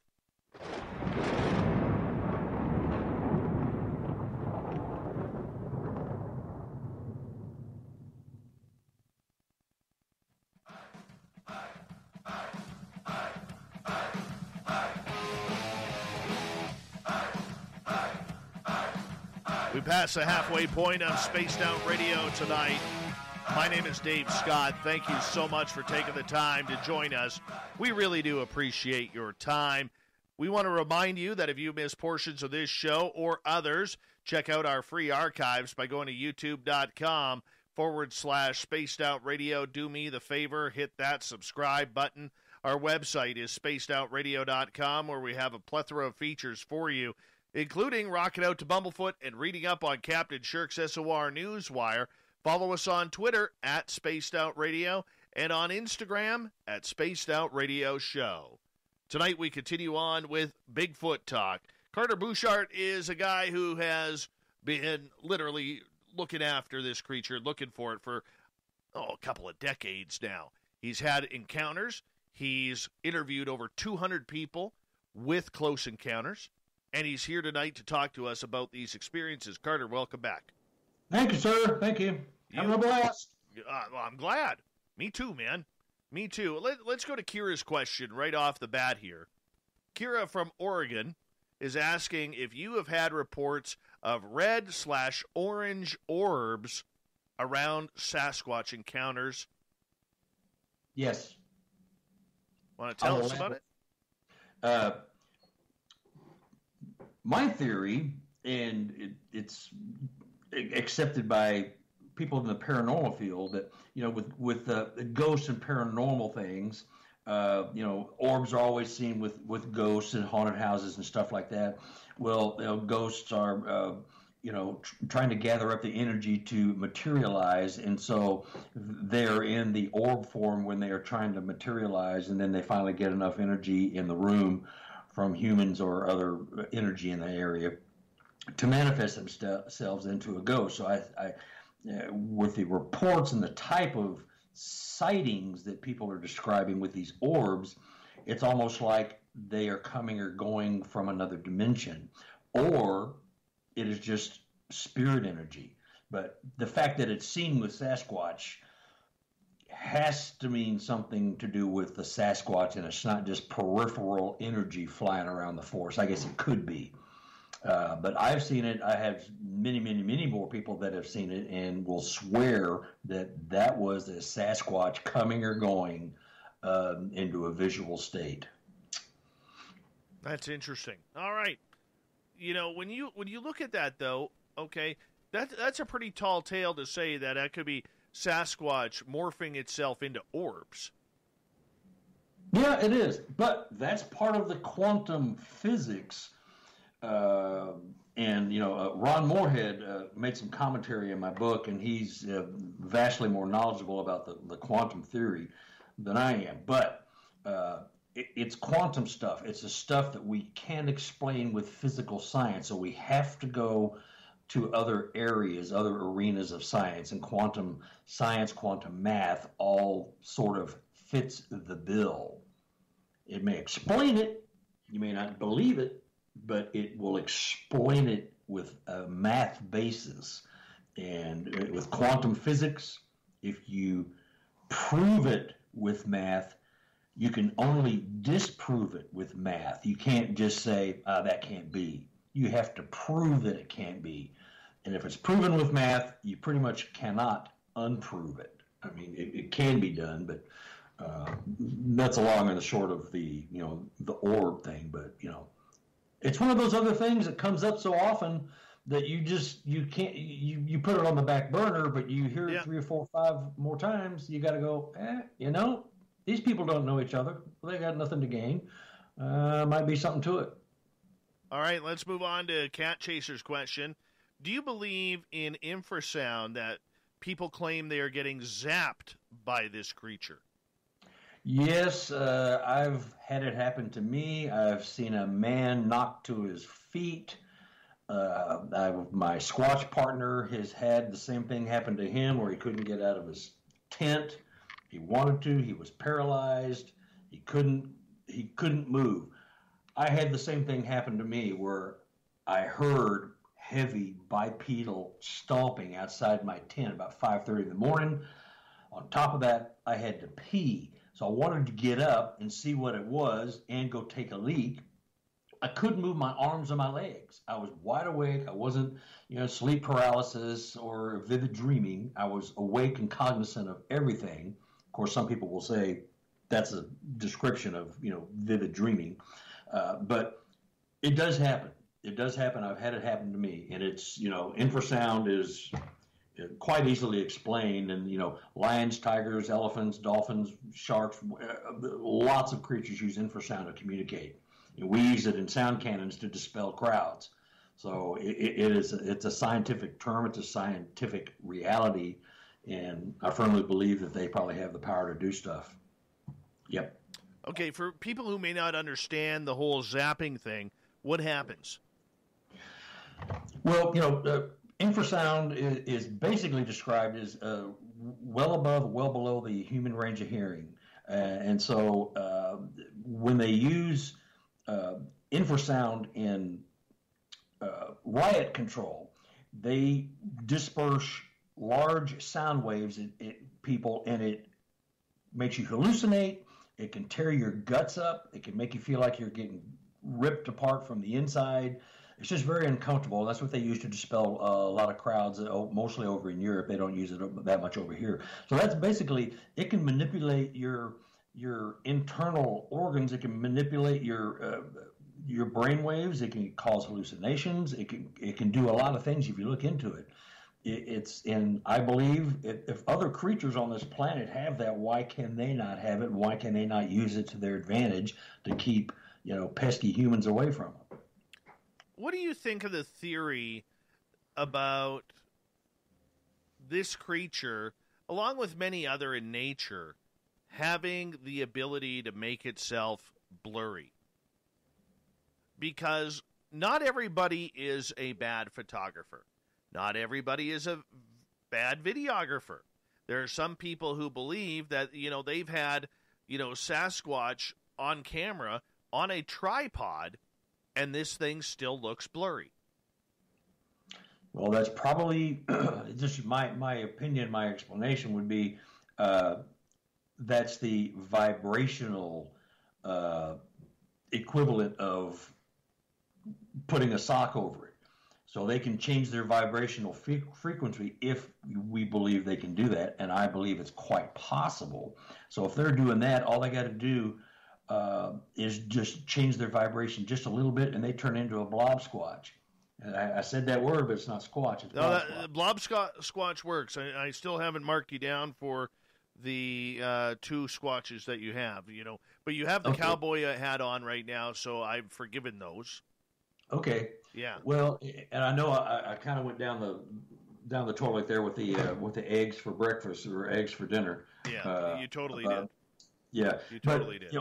If they can do that, then that explains a lot. And how do you explain that? Your explanation was actually very good. Well, not everybody's a bad photographer. Not everybody's a bad videographer. So if they can do that, that speaks volumes. What else do you explain the constant bad photos other than I'm scared to death. I'm pulling my phone out of my pocket and my hands are shaking and I'm taking a picture. But like you said, on a tripod, how do you screw that up? Well, you don't, unless they have a way to manipulate the surroundings, you know. And what perfect way to hide themselves than to just put a little vibration out there and it's a blob squatch and they're safe. How do you go about hiding a trail cam perfectly on this creature to capture something?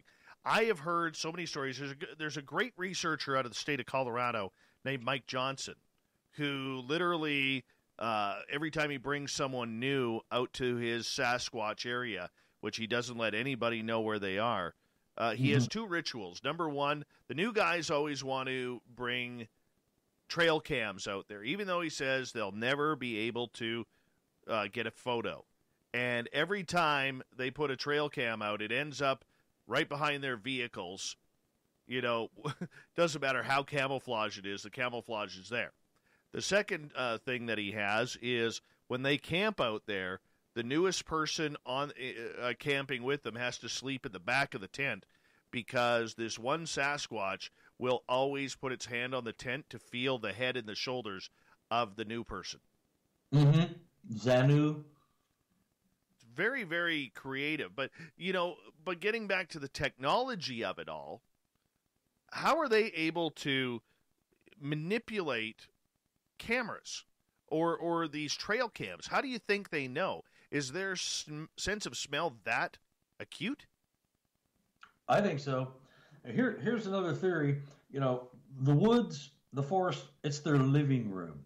So if I was to come over to Dave Scott's house and put a trail cam up in the corner of his living room, up in the top corner near the ceiling, how long before you figured out it was there? What, a minute? 30 seconds? Yeah. You know, so if you put a camera in their living room, they're going to know that there's something there that shouldn't be there. And I do believe they can smell and or hear the electronics. You'll see deer look right at them because there's this big round circle looking right at you. Well, it's an eye, you know, and so they know it's there. And I believe they can, if they've got infrasound, they can interfere with electrical current. Snap your fingers, it's done. You know, there's no other excuse for not having photos on trail cams. You know, I've got some pretty good photos, partials, and they're not blurry, but it's just a partial, like they know it's there, and they're only letting a little bit of themselves be shown. I've got a hand taken by one of my witnesses. I've got an arm that she just sent me here a couple of days ago. It looks like the bottom of an arm, a little feathery fur hanging down. Interesting stuff, but I think they can turn it on and off. It will. Do you think that they avoid them on purpose? Because a lot of other animals don't. Yeah, they avoid them on purpose. Here's something that goes back, and you know how they know what they are and all that. I'm going to go back and address the Native American connection.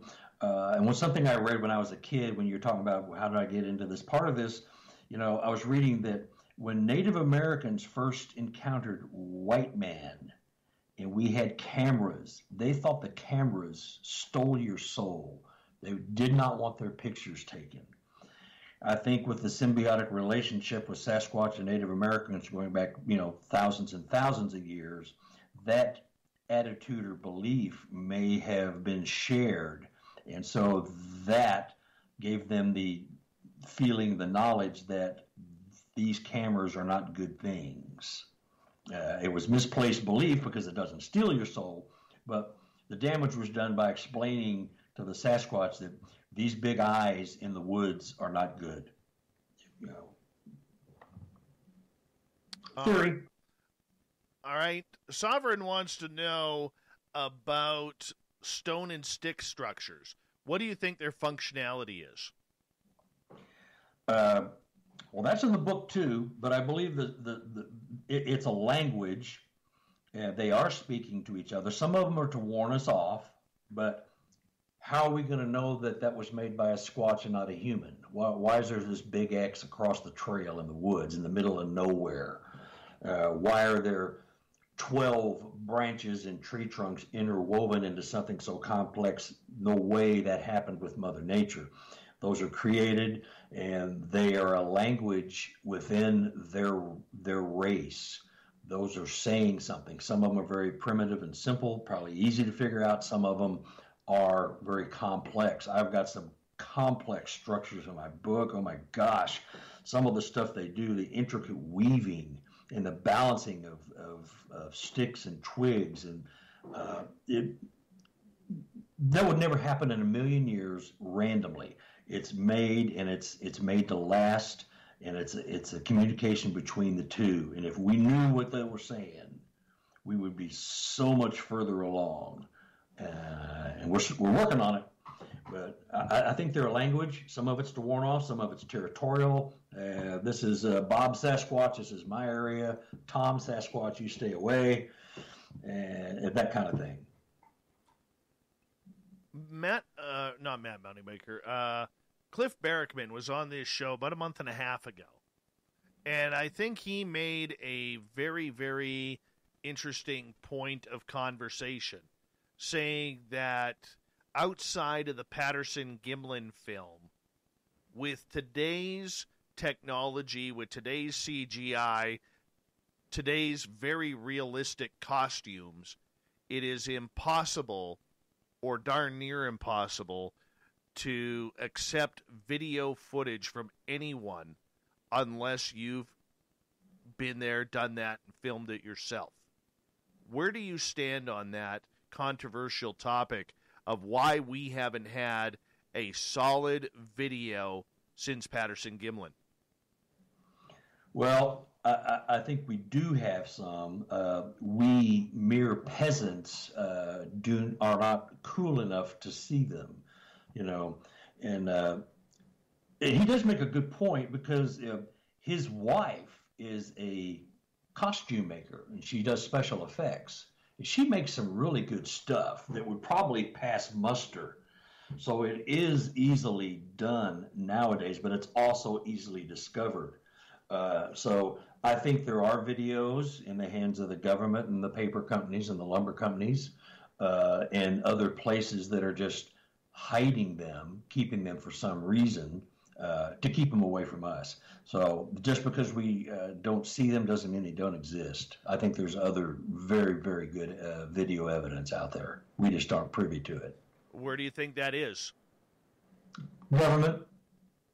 I think the government has them. I think the paper company has them. I think, the lumber companies, all the mills, they don't want those creatures in their way. So I do think they track them, and they know they're there. And if they have to be removed from the area so they can continue doing whatever they're doing, then so be it. That's probably what happens. But it's not just the Freeman film and the Patterson-Gimlin film. There's more. I know in my heart there could not be more.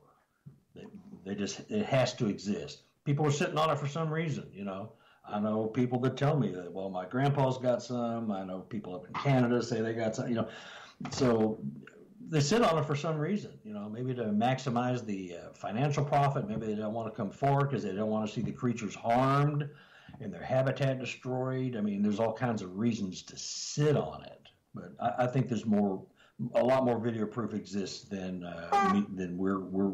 we see. All right. Well, that brings up an interesting point regarding the whole videography of everything, because, I don't know if there is a good video out there. I've seen some. There was one off of Vancouver Island that really, really spooked me a little bit. I thought, you know what? That's probably, to me, that looked real. It was the one where it was a grayish silverback type of Sasquatch. And you could see it from, the high chest up. And to me, it looked really incredible. Real incredible footage. But knowing that there is a lot of weirdness out there in the forest, could have been a bear or something else. Mm-hmm. But when you also look at the other side, the skeptical side of me, which I hate to use that every now and again, but I do. I'm very concerned that, once again, it's somebody in a costume looking to get the amount of hits, maybe 1 million hits on YouTube. 1 million hits equates to a lot of money on YouTube if you monetize it. And that's what we're dealing with. That's true. That's true. I think the same way. It's when you look at it like that, the monetizing, that's a very real thing, and when you get the hoaxes or the ones that look like hoaxes, that just clouds the issue and keeps it at a distance, just like they, quote unquote, want it. They want it to be vague and unprovable and say, well, that was proven to be a joke, that was proven to be false, that was proven to be a hoax. There's just enough disdain for the subject, just like there was with the UFOs back in the 40s, 50s, and 60s. Look what they did to people back then. They destroyed them with ridicule and shaming. And now the government says, oh yeah, they're here. So why don't you just do the same thing with Sasquatch and get it over with? What is so incredible secretive about that subject that we shouldn't know what's there? What is it? So. Okay, we've got about 3.5 minutes here before we have to go to break. At the top of the hour, our guest tonight, Carter Buschardt, and we're talking about videography and Bigfoot. If you had the smoking gun video, would you release it? Probably with some incredible precautions, because I wouldn't want any harm to come to the creature. You'd have to erase all geodata in the video so no one could trace it to where you got it, that kind of stuff. You wouldn't want any harm to come to the creature. If that's all you could get was video, yes, I would, because now that we have the technology to deduce if that was tampered with. If you can manipulate the metadata inside a video, you could fake stuff. But if you can, there's programs now where you can look at it and go, that wasn't tampered with. That is real stuff. There's a real something there. And it's clear, like you and I looking at each other, if it's that clear, how do you deny that?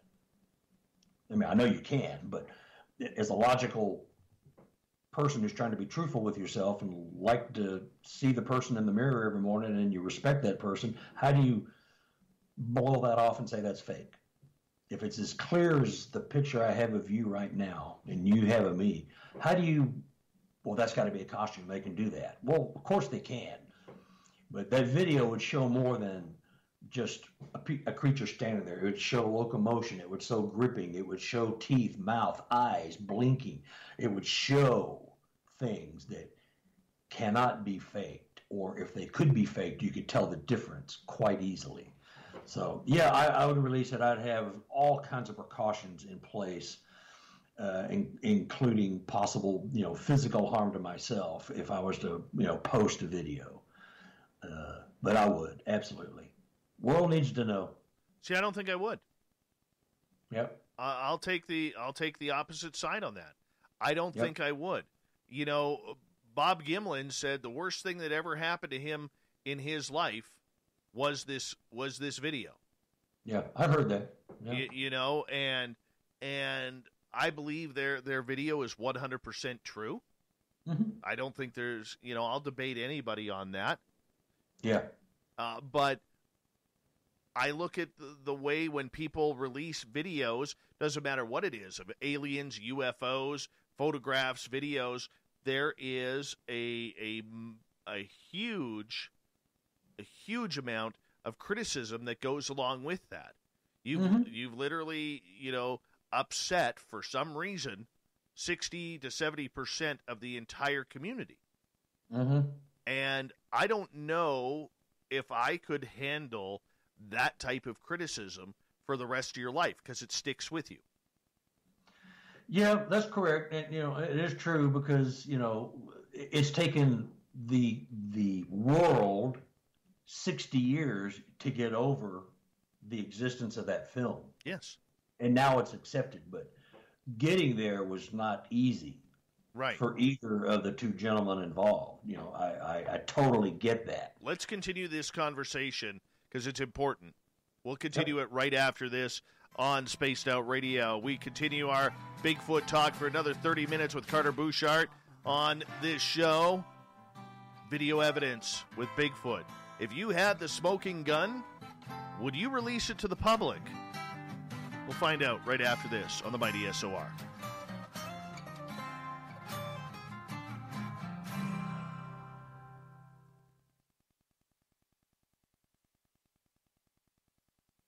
I'm just going to run my dogs outside again. I'll be right back, okay?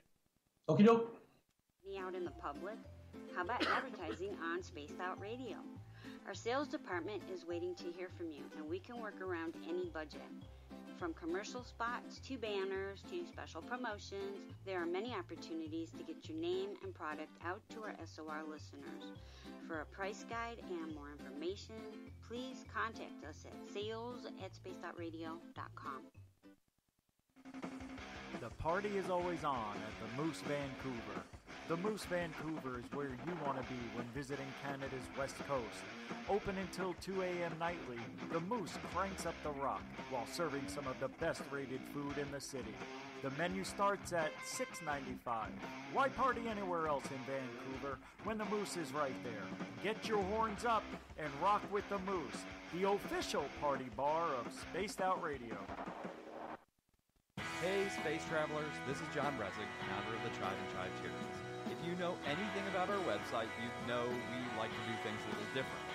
We're not some faceless organization collecting money for a nebulous cause. Our donor dollars go directly toward life-improving items. Then we give those items directly to an underdog who needs it most. To become a donor with Spaced Out Radio's official charity, Tribe Charities, just go to tribecharities.org/donate. We all know on Spaced Out Radio we love a good beard and mustache, so why not take care of your facial hair with Mighty Moose Beard Oil? Made in Canada, we're taking care of beards and stashes around the world. We use 100% natural ingredients with our oils and balms to make your whiskers feel silky smooth. Use promo code SOR2019 at MightyMooseBeard.com today.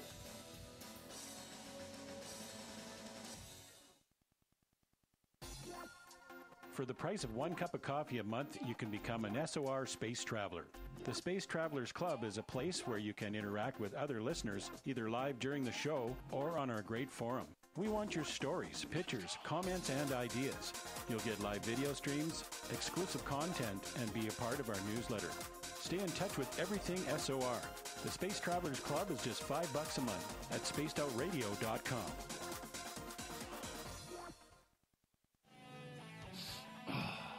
I'm feeling a little spicy tonight. What to do? Why not get Bumblefuck? 4 million Scoville units of pure hard rock. Bumblefoot hot sauces come in 3 flavors. The burning Bumble. Tone it down a bit with Bumblicious and throw the sauce on everything. Spice it up. Bumble me, baby. Bumblefoot hot sauce. Get it today at kajans.com. Hello, space travelers. It's me again, Carl. Don't forget to join the Space Travelers Club for just $5 a month. And follow Spaced Out Radio on Twitter at Spaced Out Radio. Our Instagram, Dave Scott SOR. Our Facebook page is Spaced Out Radio Show. Our archives are free at youtube.com/Spaced Out Radio. Come woo it up with Spaced Out Radio today. Bye! Hi there, this is the paranormal lawyer Michael W. Hall. I'd like to invite you to listen in each Sunday night where we're going to open up your eyes to everything strange and paranormal. I will be hosting some great guests with topics that affect us all, such as UFOs, ghosts, and everything paranormal. Let's learn together on Spaced Out Radio Sunday with myself, Michael W. Hall, the paranormal lawyer at spacedoutradio.com. All right, my friend, we got 2.5 minutes. Hello, everyone. All righty. Hey, were you a guitar player or something? I see the axes hanging back there. No, I just put them up for looks because I can't play guitar. Yeah, no, I can't either. Yeah. Oh, hold on one second. Sherry, how are you? In our chat room. Sherry is the wonderful artist who has designed all of our brand new shirts, which can be found at facebook.com/spacedoutradio. She is an amazing person. Amazing. So make sure you go to facebook.com/spacedoutradio and pick up your shirts. We're going to have new ones coming. We're going to have hats, ball caps coming soon. We're going to have beanies, if you're American, toques, if you're Canadian, coming as well. We can do anything. Jackets, sweaters. Cool. Anything. We're pretty good that way. Got a great-looking Sasquatch shirt that Sherry created as well. So pretty happy about that. Pretty happy. Good to see you, Sherry. Thanks for hopping on in.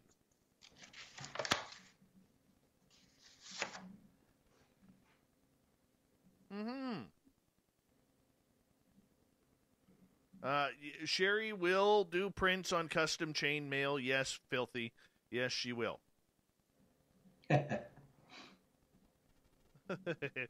All right.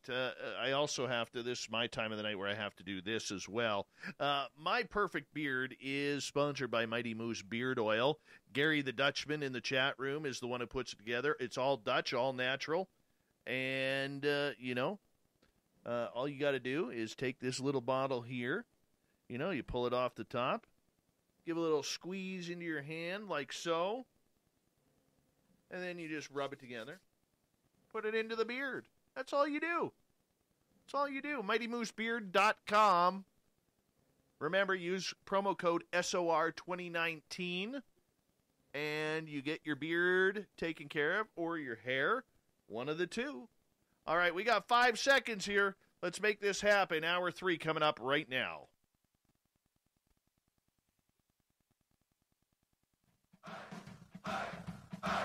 If you'd like to connect with us, head to spacedoutradio.com for all your latest show info. Now, back to Dave Scott and SOR. Third and final hour of Spaced Out Radio is now underway. Thank you so much for joining us. We really do appreciate you taking the time, and we welcome back everyone listening in on all of our terrestrial affiliates around North America, as well as digitally on KPNL, TalkStream Live, and Revolution Radio. Remember, you can check out all of our archives for free by going to youtube.com/Spaced Out Radio. Do old Davey the favor, hit that subscribe button. The Desert Clam has set the password for tonight in the SOR Space Travelers Club.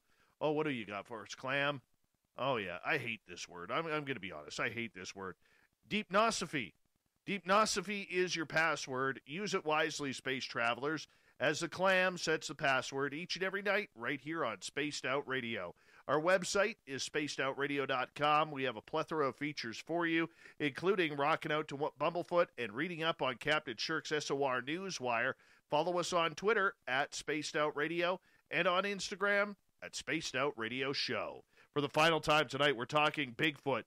Carl Buschardt is our guest tonight. He's a researcher out of the beautiful state of Missouri. He's wearing a fantastic cowboy hat. I got to ask before we go any further.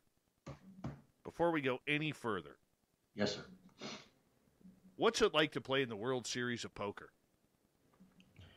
Well, it's slightly intimidating when I got. I think they had it at the Rio, and they had it at a big ballroom. There was 2,000 tables in the main room. I mean, you walk in there, and there are 10,000 guys that all have the same dream. And you're up against all of them, men and women. Take that back. So, but it's exhilarating. And you got something just by virtue of the fact that you're there and others aren't. So it gives you a sense of accomplishment, until you get your butt handed to you on a hand that you misplayed. But it's a thrill. And I went, 2013 and 2015. It's exhilarating. It's awesome, and you meet some great people and, common goals and all that, and talk about a lot of stuff other than poker, but it's a thrill. I've got some great pictures of it, and literally you walk into the biggest, it's like walking into a football stadium. There's nothing but tables everywhere. You pick one, and you're doing battle with perfect strangers. You'll never see them again, and but it's a sense of accomplishment. It'd be really nice to get in the money, which I didn't, but I would do it again in a heartbeat. I won. I didn't pay the money. I won my way into it by being in a poker club. So I didn't just cough up 10 grand. It's a point system. So you play poker once a month for 7 months, 8 months, and you accumulate points. Top 2 guys go to the World Series of Poker. 5 or 6 people below that go to the satellite games. Oh, nice. Yeah. Nice. Yeah. I guess if you're paying for it, and I'm not going to spend too much time because we got to talk Bigfoot, but I guess if you're paying the 10 grand, you literally cannot worry about, oh my God, I just blew $10,000. You can't have that attitude going in. Yeah, you'll kill yourself right away. I mean, that's the one thing right there. Well, anybody who's played in these hands have had thousands and thousands of dollars go into and out of their hands over the years. So you really shouldn't dwell on the money. It's chips, it's tools to get you further up the road. If you think of it as money at the time until it's very end, you're going to kill yourself. It's just chips and manipulating the people around you, trying to anyway. I got to ask and confirm this rumor. On day one, there's a lot of bingo playing. Like you could have pocket kings or pocket aces, and some idiot with a Jack 3 offsuit is going to call you on an all-in. Yep, they shove. They're the quick hitters. They come in. I'm just going to shove, get a couple people out, get a bankroll, and get me into day 2. Well, that happens in tournaments all the time, any poker tournament anywhere. But it happens on a large scale there. You have to just weed through that, and don't get sucked into, well, that guy's an idiot. I'm going to call him. He ain't got nothing. And, how many times have you seen somebody hit on like you said, a Jack 3 and end up with a full house or a set of jacks, and you've only got one jack in your hand? You know what I mean? It happens. So the problem is those idiots are always the luckiest. Yeah. Well, you can create your own luck. You just have to watch body tics in the movements and the eyes and the twitches and the things they do when they cover their cards. And people give away their own secrets all the time if other people are paying attention. I know, I do, but I've learned them. Someone says, every time you are going to play a hand, you put your card marker on top of it and slide it under your chips. That's how I know you got something. Little things like that. And someone tells you that, you go, oh God, that's obvious. So you better quit doing that. The only thing that, my final question here, the only thing that I would love to see banned from poker is headphones. I hate the headphones. Cell phones too. Cell phones too. Cell phones are getting horrible now. Yeah. Well, it's even worse now that we're in the pandemic, and there's certain ways you got to communicate now, which require electronics. So, and I'm guilty of it because I have a business to run. I look at calls, but I agree that the headphones and the cell phones probably should go. All right, let's get back to Bigfoot here. We were talking about videography beforehand and whether or not, if you had the smoking gun video, would you release it? You're on the side of yes. I'm on the side of no. And getting back to that, for you to see a smoking gun video, what would have to be included in there? Another human in the photo or video, if possible. The measurements of all known objects in the photo, whether you took it before, during, or after the video, trees, rocks, anything that would give you credence, anything that would, be able to spell out your surroundings. So there would have to be maybe another person in the video, if that was possible. Something that would make it virtually impossible to claim that is fake. But if you have all the data, all the measurements, and that's the same thing we say in the investigating world. You see somebody with a footprint, picture of a nice big footprint, bare footprint. How big was it? Well, I don't know. Why don't you take out a dollar bill or your phone or something or a shoe or put your, something that gives it a basis for reality. And so that's what I would have if you could control if it was a controlled situation. If it's just a fly-by-night video, you happen to be sitting there minding your own business and one walks across the path in the woods, well, you really can't do too much, but you can go run down there right where you saw it and get measurements. That tree right there.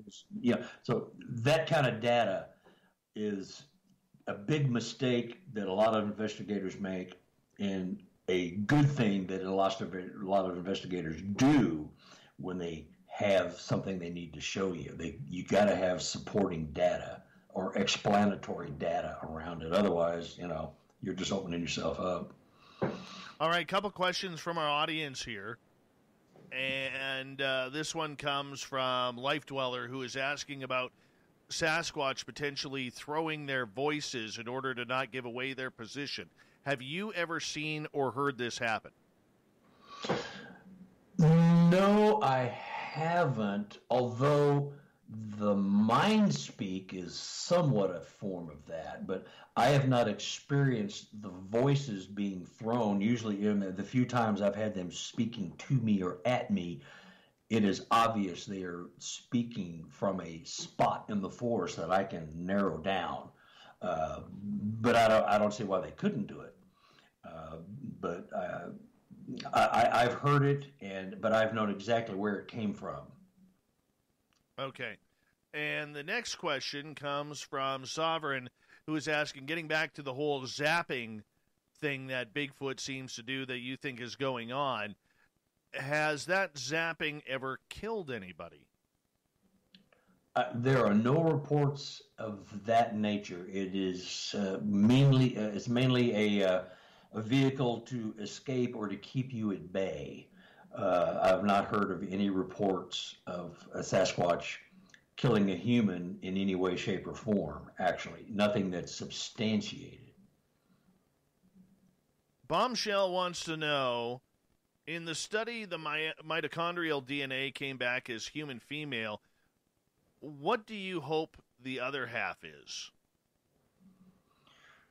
Well, I hope it is an unknown hominid that we have not yet classified, because that would answer so many questions, and the mitochondrial, the DNA is a human female, an unknown hominid, male contributor.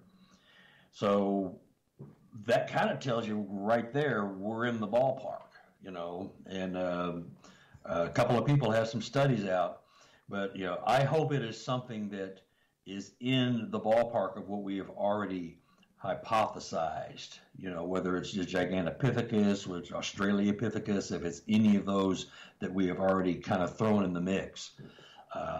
But the reason that science continues to deny the DNA is because they say, well, if it's unknown hominid, that has to be contamination, because that just can't be. Well, that's just a silly, stupid thing for science to say, because that isn't true.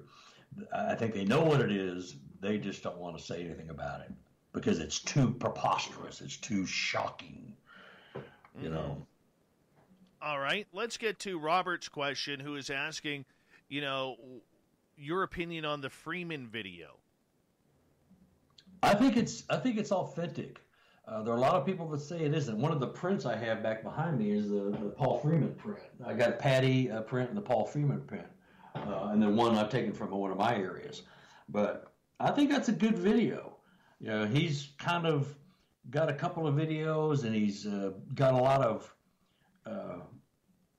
encounters, but he did work for the Forestry Service, so he has reason to be out there on many, many, many days in a row. So I think it's authentic. There's a lot of people that want to detract it, but if you break that down, there's some stuff in there that it tells you that it's real. It tells me it's real.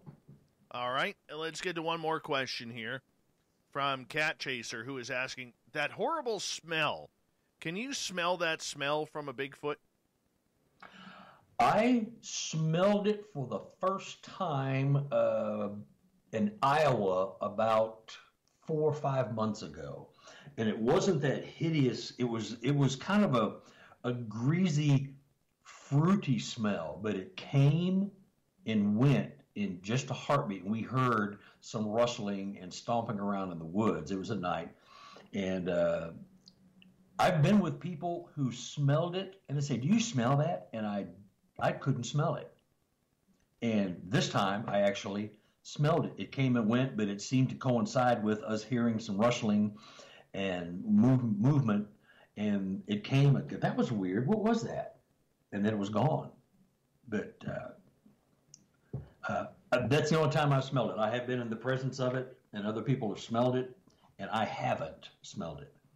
And I have no explanation for that. But yeah, I have smelled it, and many people have, and I think it's real. I don't know if it is an intentional odor or if it's just because they don't bathe on a regular basis.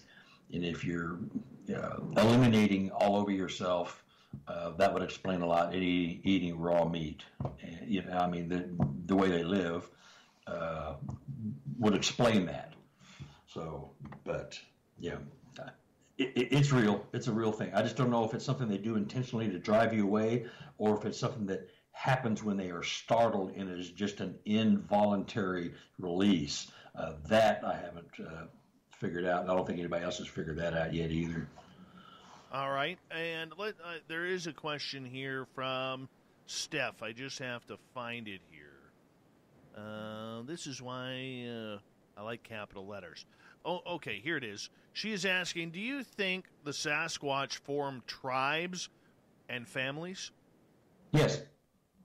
Yeah, they have families, they have tribes, and I have, a lot of habituational witnesses who are slowly being shown their family. They expose themselves to them for brief periods of time to let them know that they have families too. They're very, very, very fascinated with human condition, human families, especially women and children.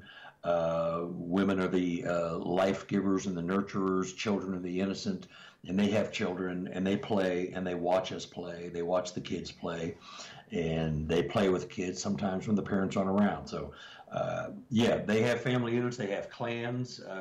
Here in Missouri, they call them clans or pods. Among other things, they have family units just like we do. Do you believe then in the sentries that guard those clans? Yes, we call them watchers here. Basically, they watch out while the rest of the families and clans are sleeping. So there's always somebody watching. And my theory over that has changed over the years because people say, well, they live in caves, which is an obvious, really good choice. But if you don't have a back way out of a cave, I wouldn't use a cave. But if you're an alpha predator, you could just walk right on out and not worry about it. So I think they have watchers that watch the clans while they sleep, and they just, switch shifts, so to speak, as anybody would do. Okay. As we only got about 6 minutes left, I want to get into the other controversial topic regarding this, and it happens every conversation, but we got to get your opinion on this as well. How come we haven't found a body?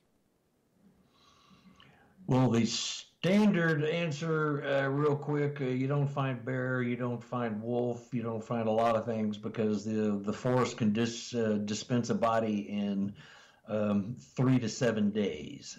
And if these creatures are injured or ill and they go somewhere to hide to get better, if they are hidden and they die, they're already buried technically, and you're not going to find them. And I do think they gather up their dead when possible and move them to other places, if not, in a different dimension, perhaps. There's a lot of stories about people witnessing burials, and you can't discount that. Just because we haven't found a body doesn't mean anything. You seen that show on TV, The Body Farm? No. That's where they take all, human cadavers, deer, cattle, any kind of animal. It's out in Tennessee, and they put these bodies in different areas, in bogs and swamps and fields and deep woods, and measure the time it takes for them to decompose. And a body can be turned to just a pile of fluff and mush in, like I said, 3 to 5 days. And they're gone. So it's no wonder we haven't found a body. And they're intelligent creatures, and they don't want to be found anyway. Do you think that we will let me rephrase it. Do we need a body to prove the full existence of this creature? I don't think so. We've proven, and you've probably heard this many times, you can send somebody to prison with less evidence than we have for the existence of these creatures, yet the evidence is not accepted because they don't want it to be accepted. So the bodies, finding a body is not necessary. I think with good video evidence, the forensics, with footprints, with dermal ridges that cannot be faked. My handprint behind me has dermal ridges. Cliff has one hanging in his museum. My partner took this up to him up in Washington because his brother lives up in Washington. And Cliff said, that's real. That's awesome. He even has it hanging in his place. So that right there, you've got fingerprint, you've got dermal ridges. And if I told you how I got those dermal ridges and prints, it's even more shocking because I had a connection to a police lab, and I took it in there and they ran it. They ran it through the national database. By the way, that Sasquatch has no criminal record, just so you know. Okay, well, we had to make sure of that. We definitely had to make sure of that. Question coming in from Corey Foot, and he is asking, do you think that there can be evil Sasquatch out there, much like there's evil people?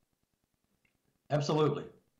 There's good apples and bad apples, and there's all kinds of theories abounding about how and why. But I think if you go to a bar and there's 25 people in there, you're going to have saints, angels, demons, mass murder. You're going to have everybody,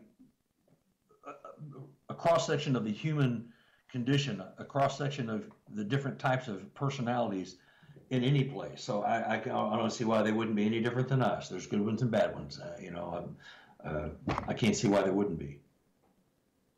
All right, and another question from our audience, from Brett, who's late to the show tonight. Usually we can't start the show without him, but he was late tonight, so he's going to get a tardy slip. Time out. Yeah, exactly. Carter, do you have any current reports from around the Mount Adams area of Washington State? No, I don't, but that lady I was telling you about earlier, that somewhat sounds familiar. It might be Shasta. I can't remember. I'd have to go back and look at that one, but I do not. I work a 4-state area, Missouri, Kansas, Arkansas, and Oklahoma. Those are my 4 areas. I've worked other states if I'm asked to, but those are the ones I concentrate on because that's my area that I can get to in 3 to 6 hours if I need to. So I don't have anything out of Washington State. Very cool. Very cool. We only got about a minute to go here. Tell everybody where they can find your book. Tell us about it. Well, my book, Sasquatch, Evidence of an Enigma. You can go to and here's my book. Here's my cheesy little pose right here. You can go to www.relichominid.com. And that's my website for the book. That's for my color book. If you want the black and white or a Kindle version, it's on Amazon. These books are pretty cheap. It's $25 plus shipping. The other is I think $15 plus shipping from Amazon. I don't really like the way the black one looks, but it's okay. I mean, it's a nice book. It's got the data. So www.relichominid.com, and I ship them myself. You place an order, it goes out the same day. I do all my own stuff. Well, my friend, it was an absolute pleasure having you on Spaced Out Radio tonight. Thank you so much for talking Bigfoot with us and opening our eyes, especially to the way the BFRO works. Yeah. Appreciate it, Dave. This has been a blast. Yeah, we appreciate you as well. And told you it was going to go fast. You were concerned about the 2.5 hours, but it blew on by. Oh, we didn't even talk about nothing. We hardly hit anything. We're doing great. That means you need to get me back. It was fun. Well, we can do that. We have the ability to do that. Carter Buschardt, everybody, on Spaced Out Radio. Make sure you check out his website. Coming up next, we have the SOR Newswire, the thought of the day. Stay tuned. Spaced Out Radio continues after this.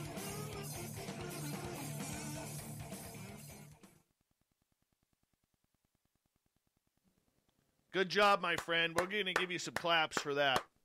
Awesome. That was fantastic. Fantastic. Corin's the booking guy. We're definitely going to have to bring Carter back. Definitely going to have to bring him back. And absolutely phenomenal. I love your research. I love your takes on the stories. You're not just pushing stories under the table. What you have told me tonight about the BFRO means that I have to go a little harder on them. I have to. You should, and it's just, and it's not everybody, but it's just enough, and it's the main guy, and it's just why are you? The public needs to know. BFRO has kind of become the CNN of Bigfootery or Sasquatchery. You know, it's all smoke and mirrors and evasiveness. You know, you never know the truth. It's just like the government. It's like the government was handling Sasquatch, right? Because that's what it is. Well, I appreciate your time. We're definitely going to stay in touch and get a hold of Nate Rudd and Corey Rudd out of Spokane. I think you'd be a huge addition to their team, their Washington, Idaho Bigfoot, whatever the S stands for, Bigfoot, Sasquatch, or Survey, or Hallmark Christmas shows, whatever it may be. It could be. Yeah. Hey, do you know Ken Walker? No. Oh, he's the taxidermist. He lives up in Canada somewhere. Big Fur movie. He's a world famous taxidermist. He made a big Sasquatch. They made a documentary out of it. The only artist I know that's into this, there's a local artist, I even forget his name, and he carves aliens, life-size aliens, out of trees, gray aliens, because he had an encounter with alien grays, and he's a wood artist, and so he decided to start carving alien grays out of logs. Wow. Yeah. Well, yeah, part of what, I didn't want to get off track, but part of what got me going in the paranormal stuff is I was probably taken at age 8, 9, or 10. Yeah. And that's a whole other story. Well, we'll talk about that. We need to talk poker, too, sometime. But I got to go get ready for the news here. Carter, thank you so much for coming on, man. Let's make this happen again. All right, Dave. Enjoyed it, man. All right, my friend. Take care, okay? You too. We'll see you. I want to say a big thanks to Mr. Hallmark Christmas Shows himself, Nate Rudd, otherwise known as Nate Foot, for providing Corin's the booking guy for Carter Buschardt. What a great guest, man. What a great guest. And very, very appreciative of that. You know, this is why we ask, this is a perfect example of why we ask you guys, who do you want to hear on this show? And when it gets there, you know, and we get that opportunity, this is the kind of guy I like. You know, he may not be the biggest name out there, but, you know, you could tell that's honest, hard research that he has had combined with experiences. And he's a great storyteller, not afraid to tell the story. I love that. That's what I love about this. This is, you know, I would throw him in the category of, you know, of these guests that they're not everyday names, But the stories they tell, God, they're awesome. They are awesome. And so thank you, Nate Foote and Corey Foote, for that. Thank you for Corrence, the booking guy, for booking them. And really appreciate it. Really appreciate it. I would love to get on the Iron Sheik, man, but that would have to be off radio. That would have to be a YouTube special, and he commands money. Oh, I'd love to interview the Iron Sheik. Love to. To little Marky Spender, who's listening in right now, commenting about my hair tonight. At least I have hair. Coming from a guy who has to comb his back hair upward in order to make it look like he has a toupee on. Yeah, I went there. Little Marky Spender.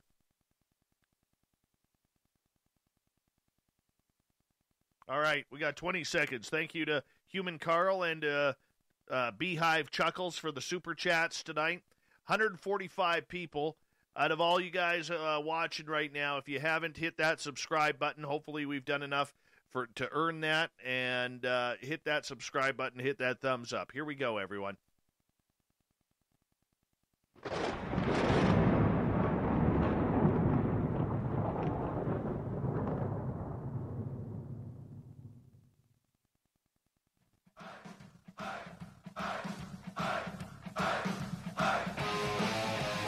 Rounded third. We're heading for home tonight on Spaced Out Radio. I'm your host, Dave Scott. Thank you so much for tuning us in. We really do appreciate earning your listening ears. We welcome back everyone listening in on our terrestrial affiliates around North America and digitally on TalkStream Live and Revolution Radio along with KPNL.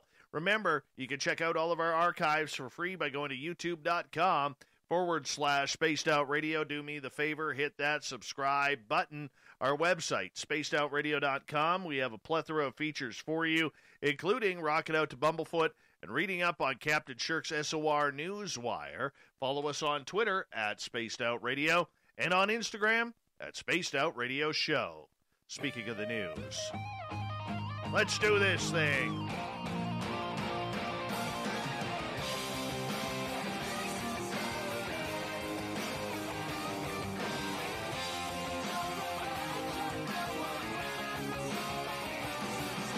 News is always changing, which is why we bring you the SOR Newswire at the back end of every show, where we get to the weird, the strange, the wacky, and sometimes the Canadian-friendly. A Fort St. John, British Columbia man is earning praise for driving an American family in need from northern British Columbia to the Alaskan border near Beaver Creek, Yukon. The roughly 1,700-kilometer trip up the Alaska Highway in winter didn't deter him from volunteering to help out, said Gary Bath. Bath said he noticed an online plea for help last week for an American woman driving to Alaska who was overwhelmed by the winter driving conditions and just couldn't do it anymore. He says, I didn't care how far it was. I just knew they needed help, and they had a few short days to hit the border before they were going to get in trouble. So, referring to the 4 to 6 day period Americans are given by Canada to drive from the lower 48 states to Alaska. By the way, you could drive that highway right beside the studio here if you really want to. The stranded woman named Lynn Marchessault is a former member of the U.S. military and was driving herself and her 2 children to Alaska to join her husband, a current member of the military. Bath is a Canadian Ranger, and he said that it was an added incentive for him to get involved. Marchessault said she's never driven in the snow before when she and her 2 children left Georgia to drive north. She was driving a pickup and towing a large U-Haul trailer. As soon as she hit snowy roads, she began having trouble with traction on the hills. Marchessault believes the tires on the truck were rated all-weather, but shortly after leaving Fort St. John, a woman told her that they were actually summer tires and helped Marchessault find a set of studded winters. Marchessault continued on, but the driving stress was too much, and she pulled over at a highway lodge for temporary workers at Pink Mountain. The staff there let her and her 2 children stay the night while she went online to see if she could find anybody to take over. Her husband would not be allowed to come to their aid because of COVID-19 restrictions. So Bath and his wife Selena showed up with an extra winter clothing for Marchessault and their children, and Gary volunteered to drive their vehicle to the American border. I had to make a hard choice where Were my children safer in my own hands in these conditions or in the hands of a kind stranger who was willing to get us to where we needed to be safely, she said. Bath said the trip was mostly uneventful and they reached the Alaskan border on Thursday where Marcia Soul's husband was waiting. He said they all wore face masks the entire time in the vehicle. I hate that. While they were on the road, Bath's friend said his provincial MLA and strangers were working to find a way to get him back home. An RCMP officer in Beaver Creek gave him a ride from the American border back to Beaver Creek and found him a ride to Whitehorse. Donations from the public paid for Bath's airfare from Whitehorse to Fort St. John. Bath is downplaying this good deed, but says he was struck by the kindness he was shown by various people, including women working at the Highway Lodge at Pink Mountain and the Motor Inn at Beaver Creek. Marcia So had similar comments. We are forever grateful to Gary, and I'm thankful to his wife for bringing him up and loaning him out. I met her that morning when she drove him up to the inn, and so we just had a good time and made a safe drive. She says she hopes they can all meet up again with her family eventually when they move back south. There's a lot of road rage in my life, especially in America, but there are several times where I was driving pretty slow. I'd never experienced not one interaction of road rage or anything, she said. Well, that's because she isn't driving in Vancouver. Oh, the road rage there is terrible. All right, it's not aliens. Nope. A few days ago, the internet went crazy at the discovery of a metallic monolith mysteriously standing in the middle of the Utah desert. Discovered by Utah's Department of Public Safety, the rumor mill quickly began churning. Was it aliens? Has 2001: A Space Odyssey been brought to life? Thanks to devoted Reddit users, we now know the likelihood of it being extraterrestrials is slim to none. Yes, Redditors were able to isolate the monolith's approximate location, tracking flight paths of Utah's public safety helicopters in order to triangulate a rough area near Canyonlands National Park and the Colorado River. Once the approximate location was narrowed down, the internet sleuths took to Google Earth to isolate the coordinates and figure out when the monolith first appeared. Historical imaging data reflected that the monolith arrived sometime between August 2015 and October 2016, leaving open a fairly significant gap. Roughly around that time, the epic sci-fi drama Westworld was filming in a nearby location. So the best bet at the moment is that someone from the crew didn't pack up properly and may have left it there. Yeah, I think it's someone else. I do. Here's one from the monarchy. Prince Philip, Queen Elizabeth's husband of about 400 years, is reportedly a devoted reader of books about aliens and has spent years building his collection. It is believed that he became interested in UFOs and creatures from outer space because of his uncle, Lord Mountbatten, who wrote an official report about a flying saucer landing on his estate, spotted by his bricklayer. Bricklayer Fred Briggs said he spotted a UFO and an alien creature land on Mountbatten's Broadlands estate in Romsey, Hampshire in February 1955. The flying saucer hovered above the ground before a man dressed in overalls and a helmet descended from the bottom of the craft. According to the report, Mr. Briggs was then reportedly knocked off his bike and held on the ground by an unseen force.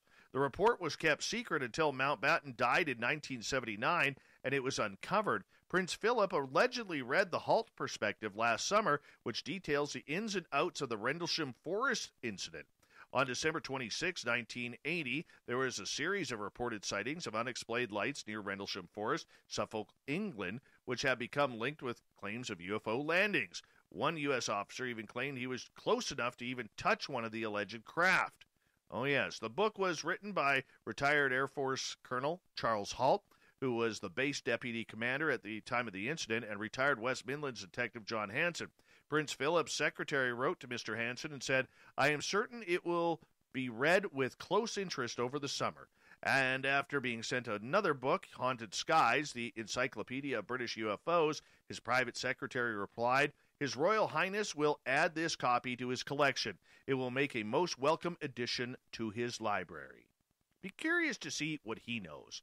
You know, whether you like the monarchy or not, Phil there has some pull. He really has some pull. So it'd be interesting to see what he actually knows about that subject. Here in British Columbia, a hotel worker in Nelson suffered a heart attack shortly after a confrontation with a patron who refused to wear a mask and wouldn't leave the hotel's coffee shop. Rob Little, manager of the Adventure Hotel, said it happened last Friday when their accountant was called to help deal with a man who was shouting and ignoring new provincial rules to wear a mask to slow the spread of COVID-19. Little said the woman intervened, the man spat on her, then walked away. Police were called, and Little says about 90 minutes later, the accountant, who was in her 50s, collapsed from a heart attack that required her immediate transfer to hospital in Kelowna. Nelson police say the man was taken into custody and is banned from the coffee shop pending a court appearance on an assault charge, while officers try to determine if there's a connection between the spitting incident and the woman's heart attack. Little says his coworker is conscious and able to speak with family but remains in intensive care fighting for her life. Tens of thousands of prisoners and jail inmates, including convicted serial killers like Scott Peterson, have carried out what prosecutors described Tuesday as possibly the largest fraud scheme in California history. The alleged crimes, which center on pandemic unemployment benefits, could total as much as $1 billion. Yes, billion. Sacramento County District Attorney Anne Marie Schubert said, "The fraud is honestly staggering." Between March and August, Schubert said inmates housed in every California prison and in jails across the state filed 35,000 claims totaling $140 million in benefits. Sometimes those benefits were paid directly to inmates inside the facility, she said. In other cases, the money was sent to relatives and friends outside the prisons and jails. In Kern County, District Attorney Cynthia Zimmer said investigators were alerted to the scheme in September after the arrival of numerous money orders destined for inmates. Sometimes the benefits included fake Social Security numbers and names like John Doe, John Adams, or in one case, Poopy Britches. Poopy Britches, Schubert said. Let's say that again. Poopy Britches. That is awesome. Quite frankly, the inmates are mocking us, she said. In other cases, claims were made with real names. Among them were 133 of the state's 700 death row inmates, including criminals like Carrie Stainer, who murdered 4 people near Yosemite National Park in 1999, Susan Eubanks, who murdered her 4 sons in 1996, and Peterson, who killed his wife and unborn son in 2002.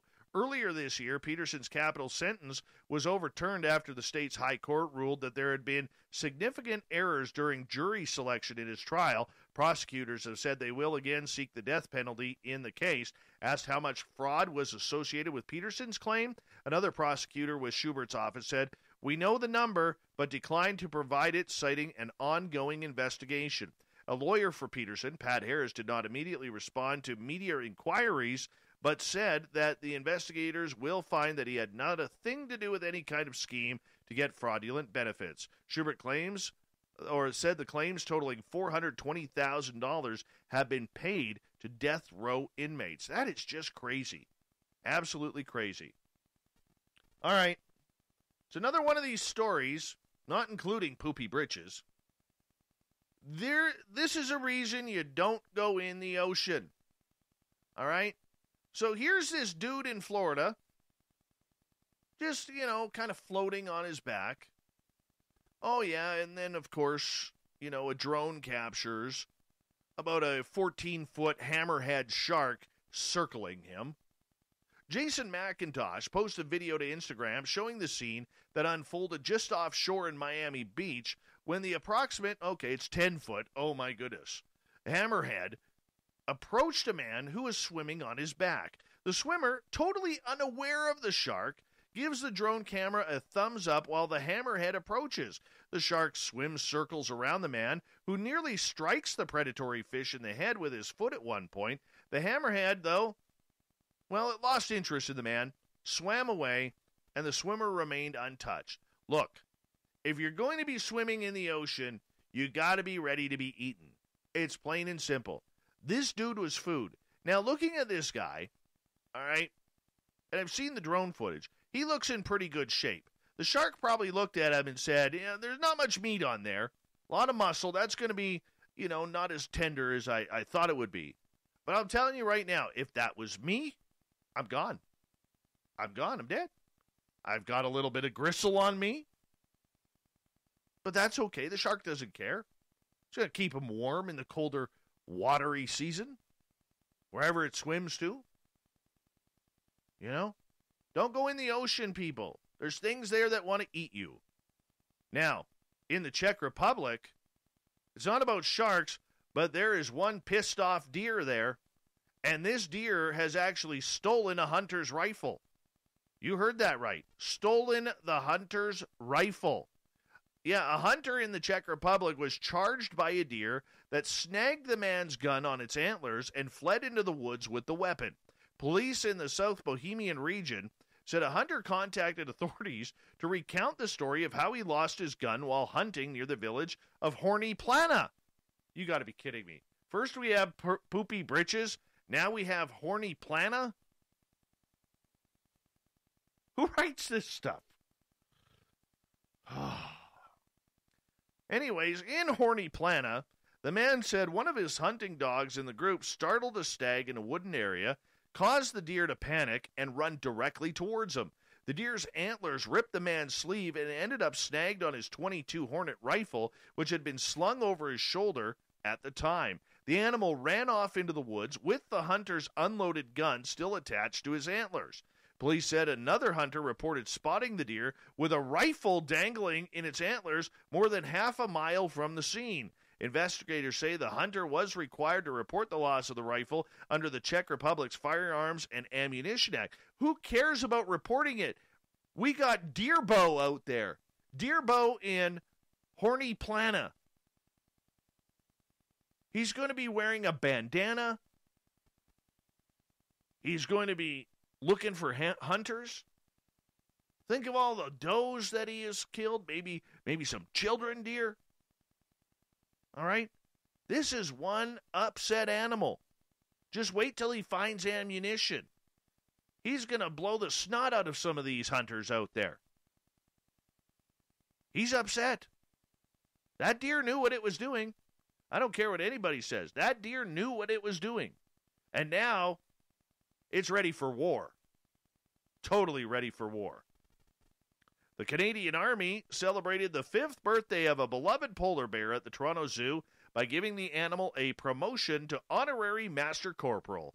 The zoo announced Brigadier General Konrad Mielkowski, commander of the 4th Canadian Division and Joint Task Force Central, visited the zoo to bestow Juno, the polar bear, with the rank of honorary Master Corporal. Juno was born on Remembrance Day, the Canadian holiday for honoring armed forces members who died in the line of duty, and was named in honor of the Canadian landings on Juno Beach in World War II. Yeah, we kicked ass there, people. We kicked ass. The bear was previously dubbed an honorary private by the Army before later being promoted to honorary corporal. We are truly honored by that the Canadian Army has promoted Juno to Master Corporal as she continues to be an outstanding ambassador for her counterparts in the wild, Toronto Zoo CEO Dolph DeYoung said.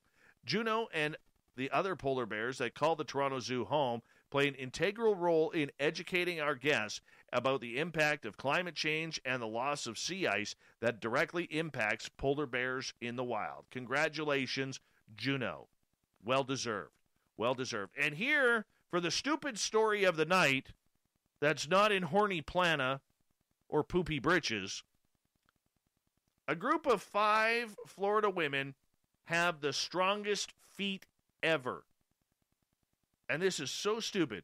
You can tell that these ladies, honestly, are dead tough. Why? They broke the Guinness World Record for walking 2.04 miles barefoot over a pile of Lego bricks.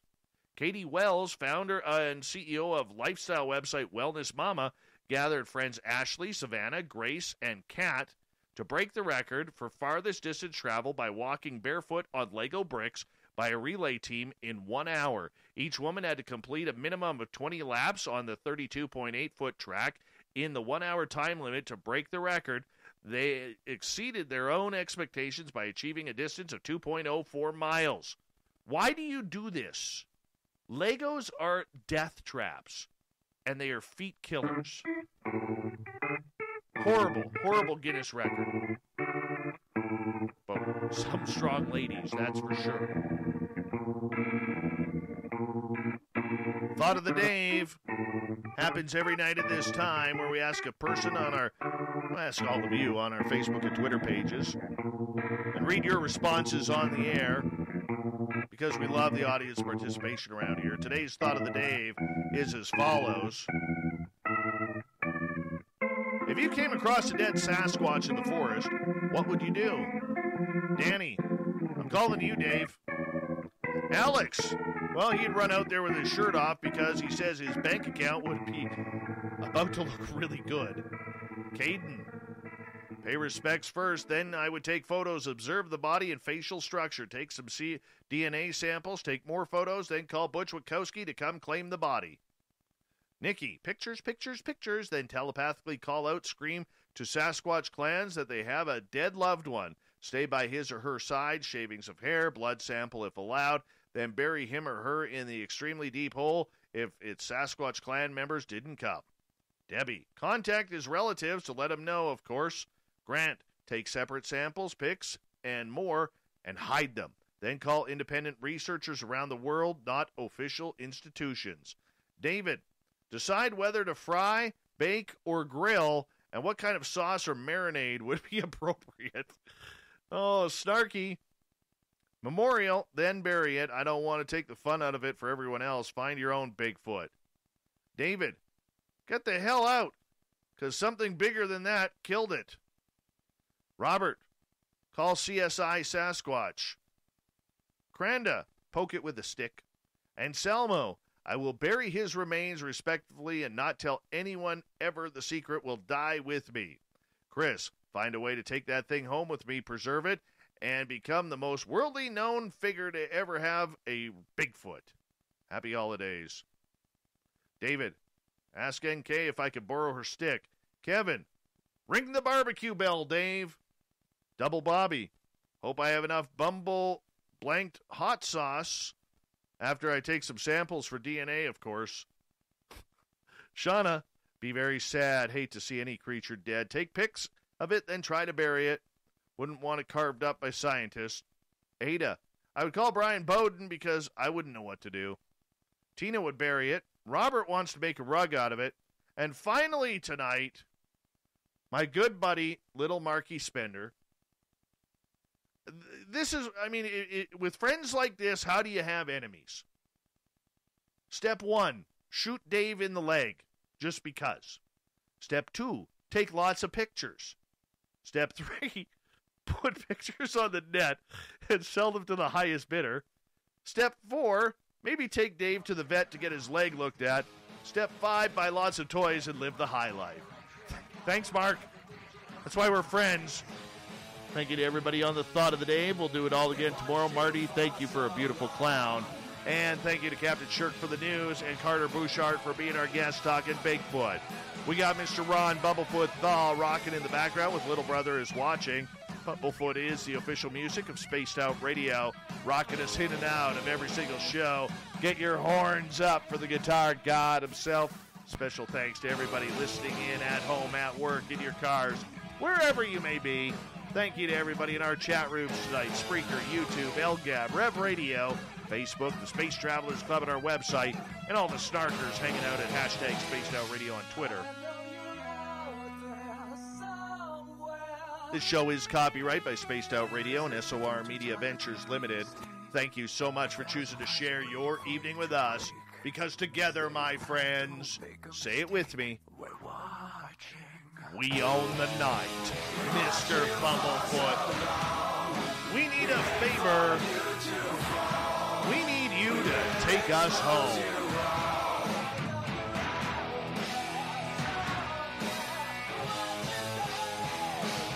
Yes, the Woo train has docked for the night.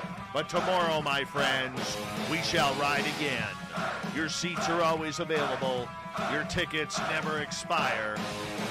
And if you want to bring a friend, we have room for them too. Good night.